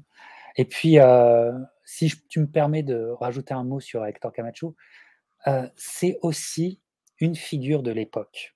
Il y a des gens comme ça qui cristallisent une époque, où tu reviens à eux parce que tu chéris l'époque, où tu as la nostalgie de l'époque. Moi, j'ai une nostalgie, mais tu me connais, j'ai une nostalgie mais profonde des années 80, des couleurs des années. Et ce mec était coloré. Ce mec, c'est les couleurs. Ce mec, il est dingue. Ce mec est là, mais en fait, quelque part aussi, en termes de personnage, parce que c'est un homme de spectacle, et il se vivait aussi comme ça. Et quelque part, tu te dis, mais t'as loupé le truc d'aller à la WWE. À l'époque, ça s'appelait WWF, tu sais, parce que tu avais des personnages colorés comme Hulk Hogan, comme le Macho Man, justement, de l'autre côté, mais on avait le Macho Man de la boxe. Mais il aurait pu faire les deux, le gars, parce qu'en plus, avec sa grande gueule et tout ça, c'est un personnage de roman. C'est un personnage de roman, Hector Camacho. Enfin, je veux dire, il mérite un grand roman. Vraiment. Vraiment. Absolument d'accord. Voilà. Donc même sur le ring, si tu prends que les aspects pugilistiques, c'est quelqu'un qui mérite beaucoup de crédit. Et quand tu rajoutes la strate, enfin le personnage complètement dingo, tu obtiens un boxeur de légende au sens premier du terme. Et ça, ouais, voilà, c'est Hector Macho Camacho. Alors, c'est un peu cruel pour un mec sérieux comme Miguel Cotto de dire Camacho, c'est plus. J'assume le fait d'être très cruel avec Juanito parce que Camacho, je crois, ajoute à ce qu'apportait Cotto un super pouvoir que Cotto n'avait pas. Cotto était un homme qui a tiré un maximum de ses capacités, mais un homme. Camacho, c'était un super-héros. C'est un peu différent. Voilà. Ouais, je vois, tout à fait, tout à fait. D'ailleurs, il se vivait un peu comme ça, hein, quand il fait Ah Captain oui, America, et voilà, c'est génial, mais c'est génial, vraiment. On n'en a pas fini. Moi, je pense qu'on n'en a pas fini d'en parler de Camacho, et moi, je te dirais même que ils peuvent en faire un deuxième de documentaire. ah oui. Ils peuvent te faire 10 livres sur Camacho qu'on n'en aura pas fini. C'était ton C'était donc Hmm. ton numéro, 5, si je ne m'abuse. On C'est va aller sur ça. ton numéro 4. Donc là, ça devient sérieux. Et ton numéro 4, eh ben, d'une certaine façon, on en a parlé dans une des dernières discussions qui concernait Roberto Duran, parce qu'il a sa grande victoire contre Mano de Piera. Je vais te montrer cette photo parce que je trouve que c'est le meilleur hommage qu'on pouvait lui donner. Ce que j'adore chez lui, c'est son côté bonhomme. Et on va le montrer, son côté bonhomme. Voilà, ton numéro 4, c'est Benitez, qui n'hésitait pas, face aux plus grandes légendes de la boxe, à les toiser tête contre tête. C'était un sacré bonhomme. Faire ça contre Léonard, faire ça contre Durand, faire ça contre Ernst. Ça, voilà, le mec n'avait peur de rien. Wilfried Benitez, qu'est-ce que tu peux nous en dire? Alors, Wilfred Benitez, ça lui fait une belle jambe aujourd'hui, mais Wilfred Benitez, c'est vraiment mon boxeur portoricain préféré. Voilà. Ah, Il y en a pas, il y en a, voilà. ouais. C'est mon chouchou. Alors, il est pas, je le Et mets mais pas il tout est, en haut de la liste parce voilà. il faut ajouter d'autres critères malgré tout. C'est pas un ordre de préférence, si tu veux. Mais c'est mon préféré. Pour le cœur, il est pas très loin de Marvin Hagler dans mon panthéon des champions que j'aime le plus parce que c'est une histoire bouleversante. Franchement, ça me serre le cœur, mon cœur saigne. À chaque fois que je pense à Benitez, mon cœur saigne. Ouais, ouais. Et C'est terrible. C'est une vie qu'on ne veut pas. c'est une incarnation malgré tout. T'as le drame, mais tu as aussi l'espèce de miracle qui est que c'est Mozart en fait, Benitez. C'est le Mozart de la boxe. C'est un gars qui avait une compréhension de ce qu'était ce sport. C'est pas quelqu'un qui avait des atouts physiques considérables. C'était un bel athlète. Il n'avait pas trop de mal à faire le poids. Ça allait, mais ni un très gros punch. Il était rapide, mais même pas tant que ça. Il avait une certaine caisse, mais il s'entraînait très peu, donc finalement, il n'était pas très endurant. Enfin, mais il avait une compréhension du sport qui était, et un instinct qui était complètement dingue. Et ça, c'est venu avec un prix, parce que à la base, il était prédisposé, mais il faut savoir que la réalité de Benitez, c'est celle de. Alors, il a grandi à la fois à San Juan et à New York, et Mm. c'est la réalité de pas mal de jeunes portoricains. En gros, c'est un père assez peu scrupuleux, qu'il a beaucoup fait boxer dans les rues. Il a fait boxer dans les rues, beaucoup de combats clandestins quand il était tout gamin. Et lui, il filait des peignets à des adultes, assez tranquillement, bon, parce que c'était Benitez, parce que bon, voilà, c'était un géant en devenir. Donc, il s'est fait une expérience colossale alors qu'il avait 15 ans, en collant des tatanes à des mecs qui le défiaient. Son père n'était pas scrupuleux, lui, il faisait du fric comme ça. Donc, ça lui a valu, c'était son expérience, c'était sa salle à lui, en fait. Lui, il a appris son métier en combattant. Pas tant que ça, en faisant ses gammes, en tapant dans des sacs, etc. Quand il avait 15 ans, il est passé pro. Quand il avait 17 ans, il est devenu champion du monde, et c'est toujours le plus jeune champion du monde de l'histoire de la boxe. Il est devenu champion du monde, j'insiste beaucoup là-dessus. C'est un combat qui a eu lieu à San Juan, Puerto Rico, à 140 livres. Alors certes, il était sur son terrain, mais il était outsider de très très loin. Parce qu'il a boxé un mec qui était dans son prime. Lui, Benitez avait 17 ans. Il a boxé Antonio Cervantes, qui était dans son prime. Cervantes, c'est pas le plus bel athlète qu'on ait jamais vu à 140 livres, mais c'est la plus belle carrière à 140 livres. C'est une longévité extraordinaire. Il a défendu son titre partout. C'était un journeyman. Hein, à l'origine, c'était un Colombien, si je dis pas de bêtises, qui de Pambélé. Donc c'était pas un grand pays de boxe, donc lui aussi, il a dû beaucoup voyager. Il vient à San Juan, Puerto Rico, sûr de gagner, et il prend une leçon de boxe. Alors c'est un combat dur, hein, mais c'est un gamin de 17 ans qui le bat à l'escrime de poing. Parce que Benitez, il anticipait les coups. Il bougeait pas beaucoup, c'était pas des esquives très spectaculaires, Mais mais il était un peu la tête. il calculait, c'est comme, tu as raison, Benitez, dans ses grands combats, c'est le jeu d'échecs où il est tout seul, tu sais. C'est Donc il sait très bien comment on va. Et c'est criant. c'est Enfin, un c'est un des ordinateur. rares où tu vois ça, tout à fait. Et c'est un gars qui avait naturellement de bons réflexes, couplés à une compréhension très rapide de ce que l'adversaire allait faire. Donc, il est champion du monde à 17 ans. Il s'entraîne toujours pas. D'ailleurs, quand il découvre le Madison Square Garden, il a un ou deux combats difficiles parce que le mec, bah, voilà, Il prend un peu son truc en mode je suis le roi de la terre, les gars, vous avez rien à m'apprendre, j'ai 17 ans, je suis champion du monde, faites-moi pas chier. Et limite, tu le comprends, il est un peu arrogant et c'est normal. Il remporte un deuxième titre mondial dans une deuxième catégorie. Le mec est encore un gamin, il a 20 ans, il bat Carlos Palomino. Carlos Palomino, c'est un Mexicain qui est au Hall of Fame, les gars, pour vous donner une petite idée de, voilà, à 20 ans, il bat Palomino. C'est en poids welter. Et il affronte Ray Leonard. Ray Leonard, lui, il a appris son métier comme il faut. Il a été champion olympique. Sa carrière a été extrêmement bien gérée, de manière très intelligente. Leonard est plus vieux que lui. C'est Benitez le champion, mais Leonard est plus vieux que lui. Et lorsqu'il affronte, ça donne ce stare-down incroyable. Lorsqu'il affronte Leonard, en fait, son père a failli se barrer, qui est son entraîneur, a failli se barrer du camp d'entraînement en disant qu'il n'allait jamais à la salle, etc. Enfin bon, la préparation est chaotique. Benitez arrive, il n'est pas préparé. Et ça donne un KO au 15e round, pendant lequel Léon dira après coup, j'avais l'impression de boxer de me boxer dans le miroir, en fait. Voilà. C'est-à-dire que au début, en fait, il met Benitez sur les fesses dans les premiers rounds. Et puis, quand Benitez est chaud, il fait rater Léonard énormément. Et on n'a jamais vu Léonard aussi imprécis, en fait, le Léonard de l'époque aussi imprécis. Malheureusement, ça ne suffit pas. Et un génie contre un génie, c'est toujours le génie qui bosse qui gagne. Et donc, c'est Léonard qui a gagné ce combat-là, par définition.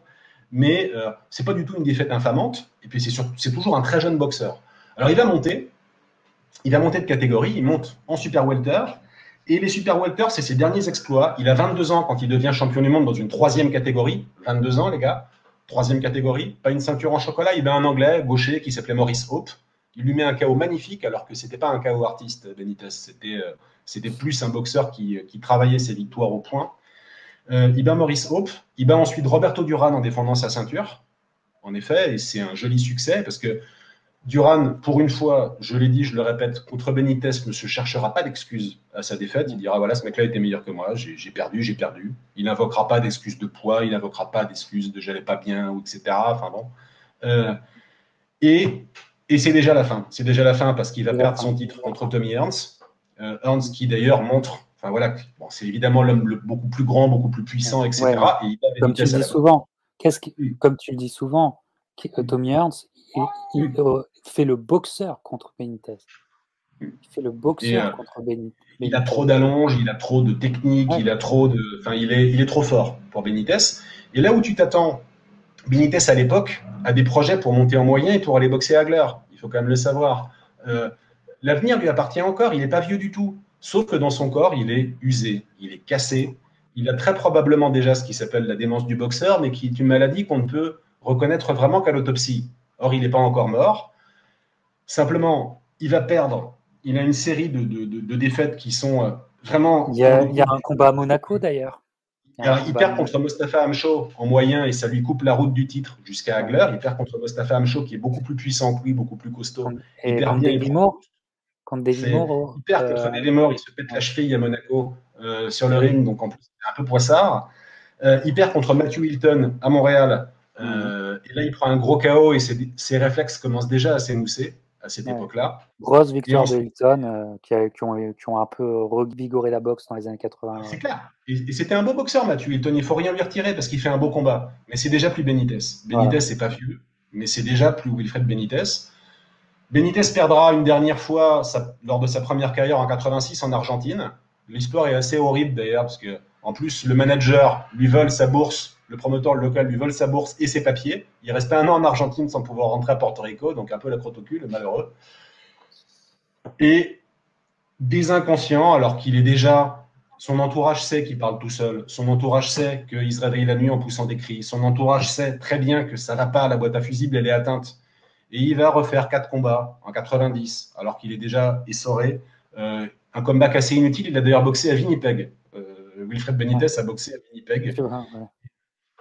Et 4 derniers combats qui ne servent à rien sauf à l'abîmer encore un peu plus. Le résultat, c'est que très tôt, il va habiter auprès de sa mère qui est infirmière et qui prend soin de lui parce qu'il a 30 ans et que déjà, il décline physiquement et intellectuellement. Sa sœur prendra le relais quand sa mère décédera. Il fait partie, alors il vit aujourd'hui d'une petite pension de la WBC et de la solidarité des Portoricains. Il est à Chicago, dans une nursing home. Et c'est un monsieur qui ne sait plus comment il s'appelle, voilà, depuis des années maintenant. Alors lui qui en plus était beau gosse, etc., il lui manque les deux dents de devant, donc vraiment, il a un strabisme terrible, donc les images récentes de lui sont très cruelles. Ouais. Et, et tu pourrais dire que, en fait, alors évidemment, Marvin nous a quittés depuis, mais à l'époque, tu avais l'impression que c'était le cinquième Beatle, que c'était le cinquième fantastique en quelque sorte, mais que l'histoire lui a pas rendu complètement justice. Et en plus, tu as l'impression qu'en termes de santé, il a pris pour tous les autres. Là où Léonard fait un beau vieux, là où Ernst, bon, même s'il a des problèmes d'élocution, il est encore debout. Là où Duran, même s'il a pris du poids, il a l'air d'aller encore à peu près. Très, très et là bien. où Ouais, Wagner était magnifique, bah, tu as l'impression que lui, il a tout pris sur la gueule pour les autres. ouais. Et c'est. Voilà. Donc, si on résume, c'est un phénomène de précocité et c'est un ring IQ jamais vu. Enfin, c'est un talent pour la boxe jamais vu. Après, c'est une carrière jamais n'importe comment. C'est Mozart et ça finit comme Mozart. C'est tellement très vrai. Très vrai, très, très vrai. C'est Benitez. Ton portoricain préféré, alors, comment dire, il n'est plus avec nous, Benitez, même si, tu vois, comme tu le dis. Mais voilà, ceux qui l'a rendu comme ça, c'est en même temps ceux qui l'a rendu légendaire. C'est terrible. La boxe est complètement cruelle. Il faut pas s'en cacher et c'est très très dur. Benitez, numéro 4. Alors on va aller sur ton numéro 3, là, on est sur le top 3, là, c'est incroyable. Voilà, tu les mets tous au-dessus de toutes ces légendes dont on a parlé. Mais en même temps, ça se tient plus qu'il le faut au numéro 3 d'Antoine. C'est le bazooka. Gomez. Encore de la moustache, Antoine. Hein. Encore de la stache. C'est la festival de la moustache. Voilà. Il faisait que les mecs, ils avaient beau avoir des jeunes vingtenaires, t'as l'impression qu'ils avaient 40 ans. Hein. Alors oui. Alors que je coupe mon micro quand passe l'ambulance. Bon, vous avez maintenant l'habitude. C'est la police de la moustache qui t'a retrouvé. C'est la police de la moustache. Quoi les deux derniers au monde qui ont une moustache, ils sont pas contents de ce qu'on dit. Encore des moustaches, c'est quoi ce bordel là c'est encore la moustache, quoi. C'est encore la moustache. Bon, alors Wilfredo Gomez, évidemment, numéro 3, ce qui comment dire, se tient, évidemment. Moi, Gomez, bon, évidemment, quelqu'un d'important, parce que comme je suis fan hardcore de Salvador Sanchez, évidemment, Gomez, c'est quand même c'est l'Himalaya que Sanchez a réussi à gravir. Alors, pourquoi tu le mets numéro 3 là, Alors, son petit nom, c'était Bazooka, lui. Ouais. C'était Bazooka. Je précise que Benitez, c'était El Radar. On l'a aussi appelé la Bible de la boxe, mais son surnom le plus courant, c'était El Radar. Côté Gomez, on est sur Bazooka, donc ça donne une petite idée de ce qu'était son style de pugiliste. Voilà. Wilfredo Gomez, c'est 44 victoires en carrière, 42 KO. Et on n'est pas chez les lourds, hein. Vous avez remarqué, c'est un type qui a fait l'essentiel de sa carrière à 122 livres, donc en supercoque. Et c'est d'ailleurs un gars qui a donné ses lettres de noblesse à cette catégorie-là, parce qu'au fond, les supercoques, j'exagère à peine, mais les supercoques, ça va être le premier Barrera contre Morales, et derrière, c'est la carrière de Wilfredo Gomez, c'est-à-dire c'est le règne de tyran qu'il a eu en supercoque. Il était quasiment invincible dans cette catégorie-là. D'ailleurs, il n'a perdu qu'au-dessus des supercoques. Il commence sa carrière sur un match nul, certes, mais ensuite il fout en l'air 32 mecs pour se mettre un peu en jambes, etc. etc. Et Gomez, c'est pas, il faut savoir, c'est un type qui a disputé des compétitions en amateur. Hein. Il a été champion du monde. Donc c'est un type qui a une technique très complète. Il bouge très bien. Il tape des deux mains.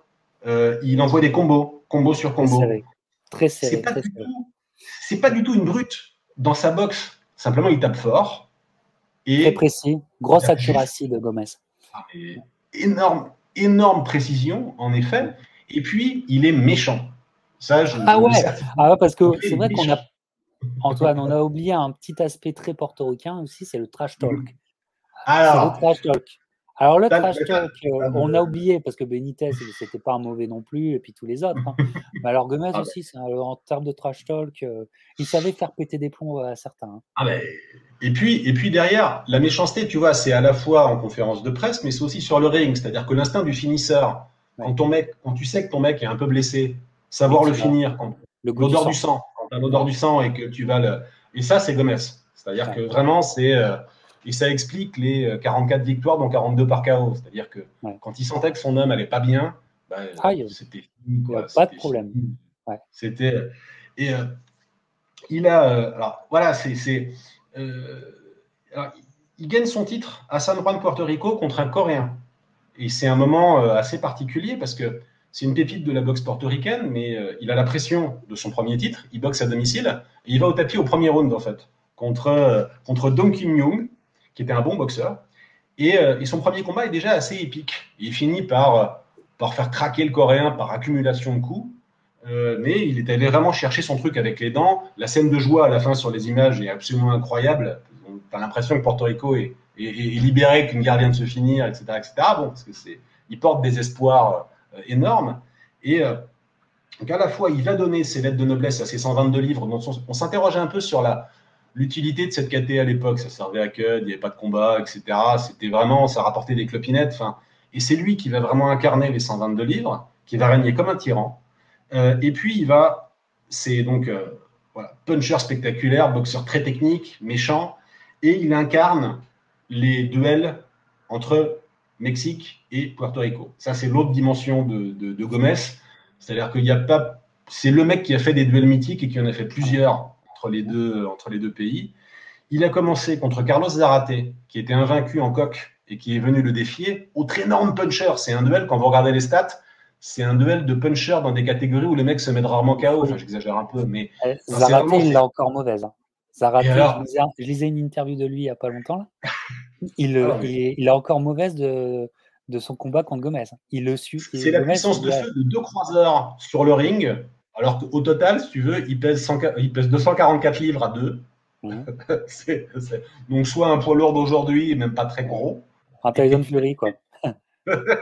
et donc, et ça envoie du feu d'artifice. Alors, l'arbitre n'a pas un rôle neutre dans ce combat. C'est-à-dire qu'effectivement, il défavorise Zarate. Ouais. Mais Gomez l'a déjà mis sur le cul. Et Gomez, à 122 livres, tu ne pouvais pas tester, quoi. Le jardin de Zarate, c'était 118. À 122, c'était Gomez. Gomez, qui est une espèce de monde religieuse avec des très longs segments. Il était plus grand, il était maigre comme un clou, mais plus grand que Gomez. Et Gomez le respecte, en fait. Il tourne autour assez intelligemment. Il ne l'aborde pas en frontal. Il lui donne pas rien de prévisible. Et il finit par le toucher du crochet gauche. Et il le finit au round d'après. L'arbitre est portoricain d'adoption en tout cas, parce que bon, c'est pas très très clean la façon dont il gère Zarate. Mais je pense quand même qu'il n'y a pas de truanderie majeure au sens où je crois que Gomez tenait son homme. Je crois qu'il avait le style pour battre Zarate. Et c'est une victoire colossale. C'est la première défaite de Zarate en carrière. C'est une victoire énorme qui sera vengée quand Gomez sortira de ses 122 livres chéris pour aller à 126 défier un autre Mexicain. Et tu en as parlé, c'est Salvador Sanchez, qui est... voilà. Pour battre Gomez, il fallait être Sanchez, c'est-à-dire qu'il fallait être un boxeur encore plus parfait. Voilà. On mettra la discussion Salvador Sanchez dans la description. Et c'est un combat assez étonnant aussi parce que autant Gomez était méchant, il aimait faire mal, autant ça le dérangeait pas de les prendre. Il avait une fierté. D'ailleurs, c'est un boxeur qui avait peut-être comme seule vraie faiblesse une peau qui marquait. Il avait souvent les pommettes enflées, en fait. Il avait les pommettes très saillantes. Il était souvent enflé à la fin des combats. Et donc, il finissait souvent avec une gueule d'alien, le malheureux, même quand il gagnait. Et contre Sanchez, il finit défiguré. Il veut y retourner. Il serait mort sur le ring ce jour-là si on n'avait pas arrêté, j'en suis persuadé. Ouais. Et Gomez le finit, enfin Sanchez le finit parce que c'était Sanchez. Ils sont restés amis. Il y a eu du respect. Il y aurait pu y avoir une revanche, elle n'a pas eu lieu parce que Sanchez est mort prématurément. Gomez est allé à son enterrement au Mexique. Il est toujours apprécié, entre guillemets, il a le respect des Mexicains, ce qui est quand même bon. Pour un portoricain, pour gagner le respect des Mexicains, c'est pas toujours très simple. Hein. Voilà, en plus, ils ont des grandes bouches, c'est pas très facile. Dernier volet des matchs légendaires contre les Mexicains. Il retourne à 122 livres. Il affronte Lupe Pintor, qui était un ancien ami devenu ennemi de Zarate, qui monte lui aussi des poids coq pour venir le défier en super de Thomas Hearns et Benitez. Et il leur vole la vedette, hein, parce que c'est un meilleur combat. Moi, c'est mon combat préféré. Donc voilà, tout court. Voilà, c'est un peu snob de dire ça, mais j'adore ce combat.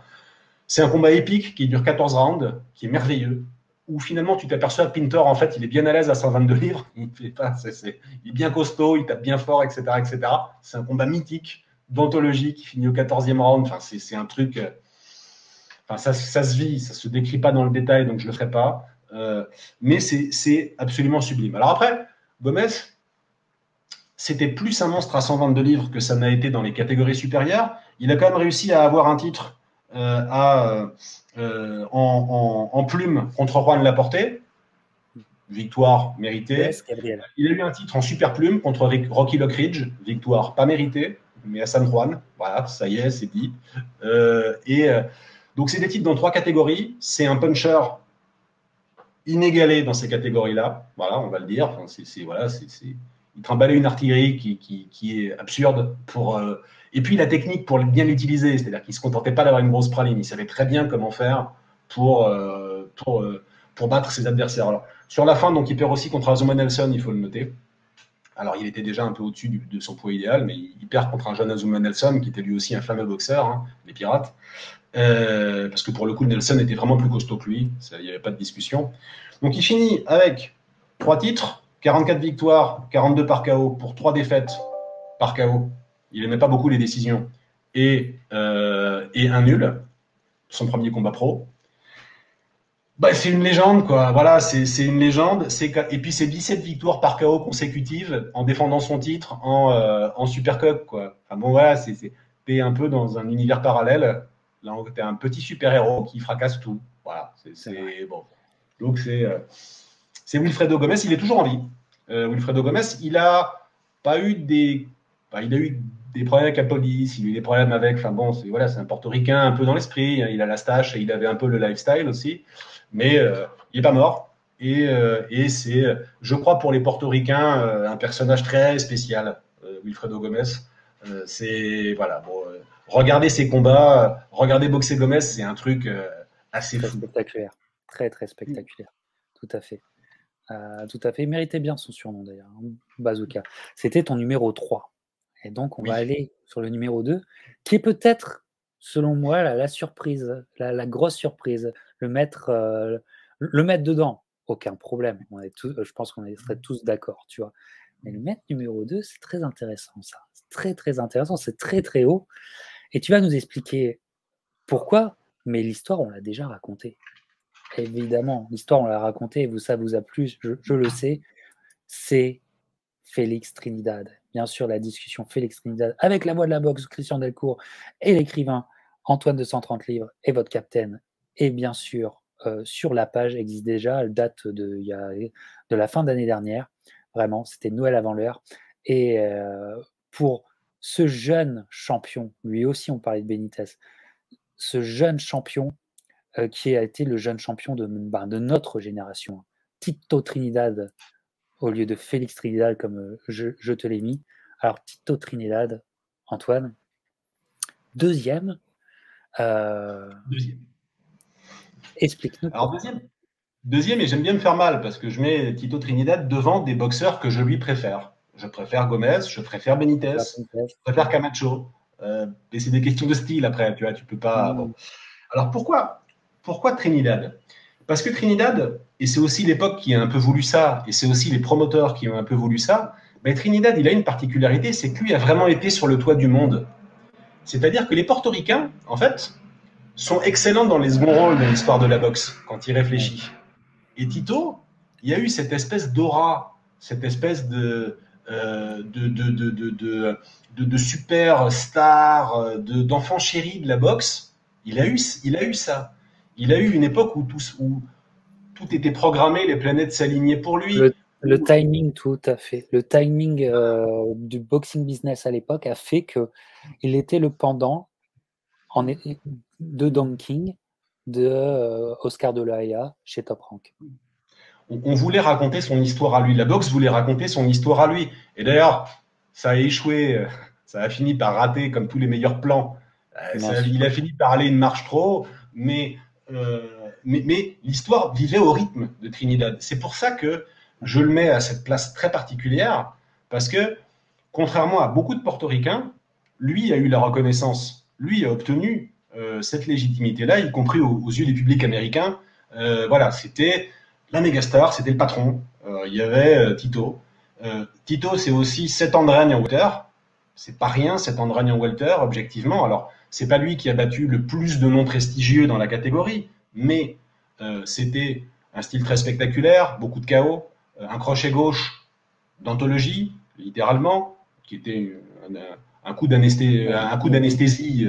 Des émotions, parce qu'il tombait et puis se relevait. Voilà, cette faculté à tomber très tôt dans un combat, à se relever, à aller mettre la misère à l'autre. Donc en plus, en ayant 18-19 ans. En ayant 18-19 ans. Moi, ça m'a. On a vécu ça, quoi. Le mec, 18-19 ans, il explose les mecs, quoi. On a tous des souvenirs de dingue de Trinidad. Et puis, alors il avait des outils aussi. C'était pas loin d'être un welter. Enfin, c'était un welter très impressionnant parce qu'il était grand pour la catégorie. Il faisait 1m80 quand même. Donc la longe qui allait bien. Il n'était pas grand comme Ernst, mais il était grand pour un welter. Il était vachement discipliné aussi. C'était un gars, là où on n'était pas dans les canons portoricains classiques. C'était vraiment la superstar préparée.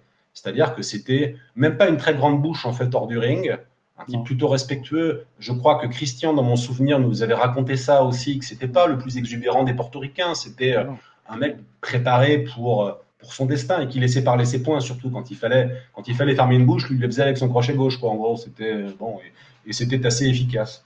Et il y a eu voilà, il y a eu ces étapes incroyables. 1999, c'est un combat finalement décevant contre De La Hoya, mais où ce qui marque, c'est que finalement les juges l'avantage lui, alors que De La Hoya, c'est quand même un enfant chéri de la boxe. C'est un Américain, c'est une méga star, et pourtant la pièce retombe de son côté parce que la boxe veut Trinidad. La boxe veut raconter cette histoire-là. Don King aussi veut raconter cette histoire-là. Bon, ça c'est encore autre chose, mais bon, bah, voilà, les dieux et les démons de la boxe sont du côté de Trinidad, on va dire ça comme ça. Bon. C'est ça. C'est bien dit, c'est bien dit, bravo. En super welter, un combat d'anthologie contre Vargas, qui était alors, Vargas était de nationalité américaine, mais comme De La Hoya, c'est un peu un duel Mexique. Enfin, d'ailleurs, il a été vendu comme ça. C'est un peu un duel Mexique-Porto Rico. C'est un combat de fou où effectivement Vargas commence par rien comprendre, puis il met Trinidad sur les fesses et ça devient un truc de mal. C'est l'adrénaline à 5h du mat. C'est une adrénaline pure et parfaite pour ceux qui l'ont vu en direct. Christian était au bord du ring, quoi. Christian était. Nous, on vous l'a raconté. Christian était au bord du ring.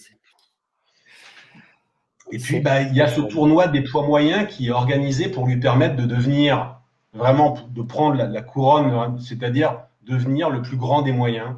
Donc, tournoi d'unification. Il bat William Joppy en demi-finale. Tu crois qu'il devient moyen sans problème. Et puis arrive un os qui s'appelle Bernard Hopkins en finale, qui ne rien entendre de personne. Parce que c'est B-Hop, parce qu'il est beaucoup plus massif, parce qu'il a un EQ box hallucinant. Bah, il va désamorcer la bombe Tito, frustrer la bombe Tito et le mettre KO. Et jusque-là, l'histoire est parfaite. Mais c'est l'histoire, voilà, c'est l'histoire d'une superstar qui n'a pas vraiment d'équivalent dans l'histoire portoricaine, parce que une fois de plus, les autres portoricains se sont faits à la force du poignet, mais plus difficilement. Et les étoiles étaient moins alignées pour eux. Trinidad, c'est cette dimension de j'étais sur le toit du monde. Alors après, la suite de la carrière de Trinidad est moins intéressante après sa défaite contre Hopkins. Hein, tout le monde le sait. Il aura quand même, au final, il a battu un vieux Camacho, il a massacré Blocker, il a battu Yuri Boy Compass, il a battu Obakar, il a battu Whittaker, certes un peu âgé, il a battu De La Hoya, certes de manière contestée, il a battu David Reed, il a battu William Joppy en moyen. Donc, il y a beaucoup de monde dans son palmarès, c'est dense. Bon, il a battu aussi Mayorga. Voilà, dans un combat fun. Dans un combat fun. Divertissant. Ah, ouais. Et puis, bon, il y a une défaite très claire. Il est surclassé par Winky Wright après son comeback, puis par Roy Jones. Bon, ça change pas grand-chose à son héritage. Ce qu'il faut retenir, c'est que c'est, en quelque sorte, je crois, il y a eu des grands noms dans la boxe portoricaine. C'est la seule superstar de la boxe portoricaine, Tito. Bah. Ouais. La seule superstar, effectivement, j'en conviens, les années 90 n'auraient pas été les mêmes sans Tito. Ça, c'est clair. Et lui aussi, c'est son époque, enfin, c'est l'époque, quoi. C'est le gamin des années 90. Et quelque part, un peu les années 2000 l'ont pas accepté, tu vois. Parce qu'en fait, tous ces stops, c'est les années 2000. C'est vrai, hein, C'est ça. symboliquement, C'est vrai. Après, dès 2001, ça merde. voilà. Mais en même temps, comment dire, là où Porto Rico te plaît et me plaît beaucoup, c'est parce que c'est le romanesque qui va avec ces mecs. Les mecs, sans le vouloir, c'est du romanesque à n'en plus finir. Alors que chez Tito, tu vois, par exemple, moi, là, Tito, qui est-il aujourd'hui? Aucune idée. Que fait-il, tout ça. C'est comme si, tu sais, s'il était devenu, c'était devenu un mec juste ordinaire, tu vois, et c'est. Il ne fera pas.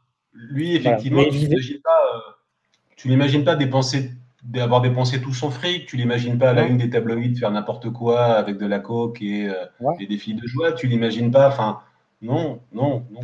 Il vieillira bien, j'ai l'impression. Et je pense qu'il n'a pas fait d'erreur dans sa carrière pour tu sais, prendre le risque de trop et devenir déficient, de perdre ses facultés comme les autres. Et en cela, c'est le grand vainqueur.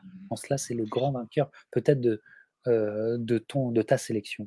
On vous redit encore une fois que la discussion Félix Trinidad, évidemment, est sur la chaîne. Hein. Quand on parle de Hall of Famer, c'était obligé qu'on parle de Félix Trinidad. Et donc, le grand moment, roulement de tambour, le grand moment est arrivé.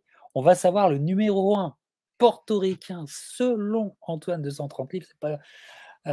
C'est pas n'importe quoi. Et on va y aller. La photo est extraordinaire. Et là, tu vas pouvoir nous raconter une histoire de boxe peu connue, mais c'est une légende dont on ne parle pas assez. Et là, c'est vraiment, on est dans un délire d'historien de boxe. Mais il le mérite. C'est ton numéro 1. C'est Carlos Ortiz. Carlos Ortiz, alors je suis vraiment, vraiment, vraiment content que tu nous en parles. Moi, avant de te laisser la parole, je te dis, moi, Carlos Ortiz, finalement, tu vois, je sais le nom, j'étais passé et tout, j'ai compris dans les livres que c'était une légende, mais je me suis jamais penché. La seule fois où je me suis penché sur Carlos Ortiz, sur en fait son combat de retour. Sur un seul combat, c'est contre Buchanan parce que je m'intéressais à Duran. Et donc, m'intéresser à Duran me faisait m'intéresser à Buchanan. Et tu sais, c'est toujours ainsi de suite. Sans même comprendre que ce combat-là, Carlos Ortiz, c'est un combat particulier pour Carlos Ortiz, sans même le comprendre. Tu vois, et donc, voilà, maintenant, j'ai l'occasion de connaître l'histoire de Carlos Ortiz. Ton numéro. Alors, Ortiz, c'est effectivement un boxeur portoricain assez classique, au sens où, voilà, c'est pas le type qui a forcément eu le premier rôle dans toute sa carrière. Il s'est fait à la dure, contrairement justement à Trinidad, hein, ça n'a pas été la méga star. Il n'a pas eu de méga fight. Il n'a pas eu les 4 ceintures non plus de Miguel Cotto. Il n'a pas eu de mort tragique. C'est un monsieur de 85 ans aujourd'hui qui va à peu près bien, qui n'a pas fait d'éclat depuis qu'il est retraité de la boxe. Il n'a pas eu de combat donc contre Ernst, Duran ou Léonard comme Benitez. Enfin, vraiment, c'est autre chose, Ortiz. Mais c'est autre chose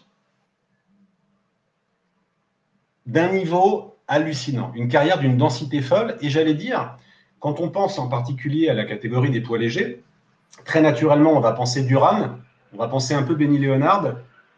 Quand tu regardes à la loupe la carrière de Carlos Ortiz, tu te dis, ah oui, bah lui, il est dans le club. Je vais expliquer pourquoi. Alors, Ortiz, il a emménagé, il est né à Porto Rico et il a emménagé à New York, comme tellement de portoricains lorsqu'il était gamin. Et il se met à la boxe un peu à cause de ça, parce qu'il raconte, ben voilà, dans les rues, on me traitait d'étranger. Alors moi, je disais, ben, je suis portoricain, les gars, moi, je suis américain, enfin bon, etc. Et on lui pétait la gueule quand même, évidemment. Bon. Et il va apprendre la boxe dans un boys club, un gym qui est tenu par des flics, où il s'aperçoit qu'il aime tout. Il s'aperçoit qu'il aime la boxe. Quoi. Il s'aperçoit qu'il kiffe sa life. Il s'aperçoit que, d'une part, à mon avis, les mecs qui continuent à le faire chier dans la rue, ça va moins bien pour eux. Et puis en plus, bah, lui, il aime ça. Quoi. Il aime la boxe d'amour. Et il développe très tôt. C'est un boxeur qui sera capable, pendant toute sa carrière, en fonction de la situation, d'adapter son style. Défensivement, il est très bon, mais il est capable d'être agressif et d'aller péter des gueules. Si ça marche mieux de marcher sur l'adversaire, il le fera. Si ça marche mieux de tourner, il le fera. C'est un boxeur extrêmement protéiforme, très adaptable. C'est la caractéristique, c'est la marque des très grands. Alors, il commence sa carrière en super léger parce que sa carrière est managée bizarrement. À l'époque, on est à la fin des années 50, au début des années 60. En fait, il n'y a pas de fric dans les super légers, ça n'intéresse personne. Mais justement, son promoteur, qui veut aller grappiller un peu du fric, lui dit « Mais si, boxe en super léger ». Donc il y va, il fait 1m70, 1m78 d'allonge. C'est pas un gigantesque poids léger, mais il va quand même boxer en super léger. Bon, voilà. Et il va aller en particulier, alors l'histoire n'aura pas retenu son nom, mais il va aller un peu comme tous les mecs qui doivent faire leur classe, il va aller battre les bons challengers du moment de Philadelphie à Philadelphie, un peu comme Hagler a dû le faire.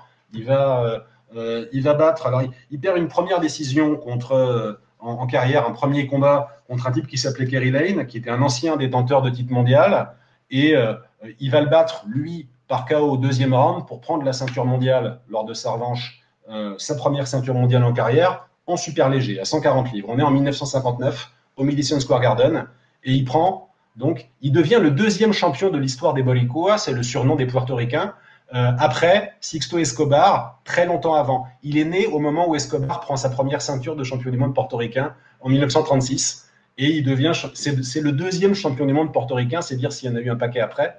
On est en 59. Et alors il défend son titre. Un peu comme Sixto Escobar, on lui oppose un très grand puncher mexicain qui s'appelait Battling Perez et qui était invaincu. Et dont tout le monde dit qu'il allait le battre. Il défend son titre contre lui, il le fout en l'air en 10 rounds, bon, assez tranquille, bon, boxeur adaptable, là encore. Et il va devoir, ça c'est très important dans sa carrière, il va défendre sa ceinture. Il remporte une décision contre un Italien qui s'appelle Duilio Loi. Et Loi, son palmarès à l'époque, certes très européen, c'est 102 victoires, 1 défaite et 7 nuls. Voilà. Et il bat Loi. Il a la décision en Californie. Et on le convainc d'aller boxer Loi, d'accorder sa revanche à Loi en Italie. Revanche accordée à Loi à Milan, il perd une décision très serrée. Deuxième revanche accordée aussi à Milan, il perd une décision un peu moins serrée. Loi, c'était un bagarreur qui était un vrai combattant super léger. C'était un type plus costaud qui mettait la pression, gros pressure fighter, grosse intelligence tactique. Il finira sa carrière avec seulement 3 défaites et plus d'une centaine de victoires. Grand nom de la catégorie. Et là, Ortiz fait un choix de carrière. Ou plutôt, on lui accorde enfin le fait de pouvoir rentrer dans le game pour disputer la ceinture des légers. Donc, il descend de catégorie, ce qui est relativement rare. Il a une première ceinture à 140, il va descendre en léger. Et il va descendre en léger pour aller battre un type qui a défendu 9 fois le titre. Donc, ce n'est pas tout à fait un cadeau. Il a déjà 35 ans. C'est un Américain. Il s'appelle Joe Brown. On l'appelle Bones. Il est quand même... il est favori et il est expérimenté, il est rusé, il a plus d'une centaine de combats là encore. Il a défendu 11 fois le titre unifié quand même des légers, donc on est sur du très sérieux. Et Ortiz le bat. Il le bat en faisant un combat assez vilain, très tactique, où il montre que justement, il s'adapte. Il ne voulait pas affronter Joe Brown de manière trop directe. Il voulait éviter les rapports trop violents. Il a victoire tactique sur Brown. Il emporte une victoire large. Et c'est là, donc déjà, il dépossède un des grands champions légers de cette époque-là. Et c'est là que commence la partie dingue de la carrière d'Ortiz. Je m'explique. 3e défense de titre, il va aux Philippines. Il affronte Flash Elordi, qui était champion des super plumes. Flash Elordi, c'est un Hall of Famer. Joe Brown était au Hall of Fame également. Duilio Loi était au Hall of Fame. Il affronte Flash Elordi, qui est un des plus grands boxeurs de l'histoire des Philippines. Quand tu y rajoutes Pancho Villa, Pacquiao et peut-être Donner, c'est la crème de l'histoire philippine. Il va aux Philippines. Il va par KO Flash Elordi au 14e round, chez lui, sur son turf. Ça, c'est la 3e. À la 5e défense, il va à Panama boxer Ismael Laguna, panaméen, légende de la boxe panaméenne avec Roberto Duran et Eusebio Pedrosa. Laguna est plus jeune que lui. Il finira au Hall of Fame. Il bat, décision contestable apparemment. Il perd contre Ismael Laguna. Revanche à Porto Rico, il reprend la ceinture à Ismael Laguna. Il va boxer en 1966. Il va boxer à Buenos Aires contre le champion des 140 livres qui est Nicolino Loche, légende vivante de la boxe, un des plus grands boxeurs à 140 livres, boxeur défensif extraordinaire. Il fumait un paquet de clopes par jour, mais ça ne se voyait pas. Immense boxeur défensif. Le public finit par être pour Ortiz. C'est fou. Ça va à la décision. Match nul. Alors là, c'est un peu, ça sent un peu quand même. Il n'y avait pas de titre en jeu. Hein. Il n'avait pas regagné. Le titre de Loche n'était pas en jeu, mais moralement, en gros, le public de Buenos Aires est plutôt plutôt la fête à Ortiz et siffle plutôt la décision. Bon. Noche a fini au Hall of Fame, hein, précision comme tous les autres noms qu'on a cités jusqu'à présent. Alors, il redescend dans sa catégorie en 66, il bat Johnny Bizarro, puis il boxe un nouveau futur Hall of Famer, Sugar Ramos. Sugar Ramos, c'est un type qui est monté des plumes. Il est devenu tristement célèbre. Dylan en a fait une chanson parce que c'est après un combat contre lui qu'un boxeur qui s'appelait Dave Mor, avant le Dave Mor qui a battu Duran, un champion du monde américain des plumes qui s'appelait Dave Mor, est mort peu de temps après Davy Moore, et peu de temps après sa défaite contre Sugar Ramos. Il est mort à l'hôpital. Dylan en a fait une chanson. Il a fait une chanson sur Hurricane Carter. Il a aussi fait une chanson sur Davy Moore. C'est Ramos qui était un Cubain exilé au Mexique qui emporte le titre contre Dave Moore. Et Sugar Ramos, il monte défier Ortiz. Ça se passe au Mexique.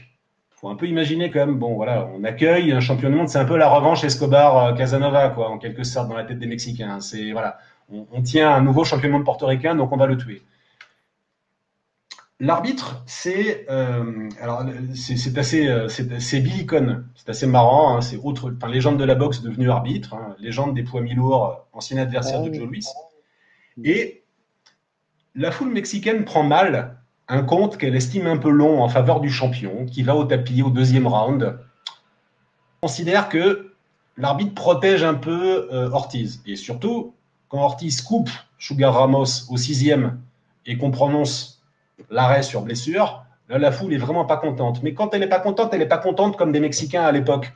C'est-à-dire qu'on entend un coup de feu dans la salle, c'est-à-dire que ces hommes de coin foutent le seau sur la tête d'Ortiz pour le protéger et qui sort au milieu d'une émeute, en fait. Bon.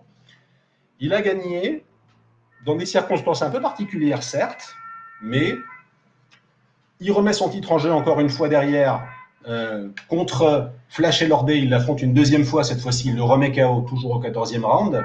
Puis, parce que sa vie n'est pas un long fleuve tranquille, il reboxe cette fois-ci à Puerto Rico Sugar Ramos, et là, il n'y a pas de discussion, il le met KO au 4e round, donc il rebat définitivement Sugar Ramos. Il reboxe Laguna, cette fois-ci au Shea Stadium aux États-Unis, et cette fois-ci, il a une décision, donc il joue la belle contre Laguna, il a la décision pour lui, nette. Donc, il est vainqueur de ces séries contre Sugar Ramos, Flash Elordi, Ismael Laguna. En Hall of Famers. Donc, si tu te résumes, il a gagné 10 championnats du monde unifié des poids légers avec des séries victorieuses contre 3 autres Hall of Famers. Sans compter sa victoire sur Dwi Liuloy en super léger quand il était champion du monde, sans compter son match nul contre Loche où Loche, champion des super légers, est franchement mis en difficulté à domicile. Donc, c'est un gars qui a boxé en Argentine, aux Philippines, à Panama, qui a fait sa carrière aux États-Unis, qui n'est pas complètement Porto Rico malgré tout. C'est une carrière complètement dingue, avec un boxeur qui avait une fois de plus des qualités, qui était capable de gagner par KO rapide, ou alors de gagner des décisions selon qu'il la jouait brutal ou qu'il la jouait boxeur. Donc c'est un type qui a des accomplissements en carrière colossaux. Alors effectivement, il a perdu son dernier combat. Il perdra déjà son titre dominicain sur une décision apparemment serrée. Et il perdra son dernier combat en carrière contre Ken Buchanan, tu l'as dit tout à l'heure. C'est le seul combat de sa carrière qu'il perdra avant la limite, par abandon. Buchanan, dont on sait très bien que c'est un des plus grands champions britanniques dans ces catégories-là. On sait très bien qu'il a donné une réplique terrible à Duran. Ortiz était déjà sur la pente descendante, mais si on se résume, Ortiz, c'est un CV monstrueux que peu de gens connaissent, ou trop peu, et dans les moyens, pour aller chercher des types qui ont fait autant en poids moyen, enfin poids léger, pardon, que Ortiz, il faut aller chercher Duran, il faut aller chercher Benny Lennard. Et donc, je le mets numéro 1 parce que d'autres que moi le mettent aussi numéro 1 parce qu'à mon avis, il le mérite, mais aussi parce que ça me fait plaisir de pousser cette figure-là au sens où Tito Trinidad, il n'a pas besoin de moi pour que tout le monde sache que Tito Trinidad, c'est formidable. Benitez, il a boxé Léonard, il a boxé Hearns, il a boxé Duran. Bon, voilà. Ortiz, c'est un peu l'homme de l'ombre. Et pourtant, mon Dieu, il a dominé une très grande génération de poids légers. Et ça mérite un petit quelque chose. Ça mérite pas rien. Ça mérite la première place du top 10 Hall of Fame, on peut dire, all-time de Porto Rico selon Antoine de 130livres.com. J'ai l'impression aussi avec ça, avec Carlos Ortiz, donc le numéro 1 de ton classement, j'ai l'impression aussi que peut-être sur 130livres.com, c'est pas fini sur ces histoires portoricaines. Alors, c'est possible parce que justement, en préparant l'émission puis en réfléchissant à tout ça, en effet, c'est vrai que Carlos Ortiz, d'une part, alors sur les portoricains, j'ai fait un seul vrai papier qui est celui sur Benitez, mais en portrait, je pense que Ortiz mériterait un petit quelque chose parce que vous me connaissez, j'aime bien exhumer parfois des profils de boxeurs qui ont des beaux palmarès, mais qui sont aujourd'hui un peu au second plan, ou plutôt des tripes d'historiens. J'aime bien remettre ça au goût du jour, et je pense qu'Ortiz pourrait mériter ça. Donc c'est tout à fait possible que un des prochains papiers box soit un papier sur Carlos Ortiz. Très très bien. Écoute, c'est super.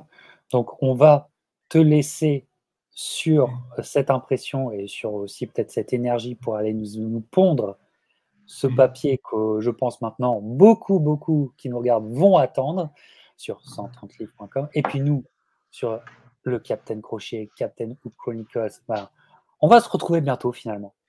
Plus tôt que vous ne le pensez, pour une autre discussion Hall of Fame. On reprend nos discussions traditionnelles Hall of Fame avec une discussion qui là va être très importante parce que Antoine, c'est la discussion qui m'a été le plus demandée de toute l'existence de cette playlist des discussions Hall of Fame. C'est les Pirates, là, mais vraiment largement, c'est la discussion la plus demandée qu'on n'a pas encore faite. Alors on va la faire. On va la faire pour vous et pour nous, évidemment, parce que ça va être beaucoup de plaisir, ça va être beaucoup de travail aussi, parce que c'est une carrière longue comme le bras, évidemment, et on va faire ça avec plaisir avec notre invité spécial aussi. Et ça arrivera plus tôt que vous ne le pensez, donc restez branchés. Merci encore Antoine pour ce top 10 qui nous a fait voyager. Et on se retrouve donc bientôt pour de nouvelles aventures d'histoire de boxe. Portez-vous bien. Ciao les amis.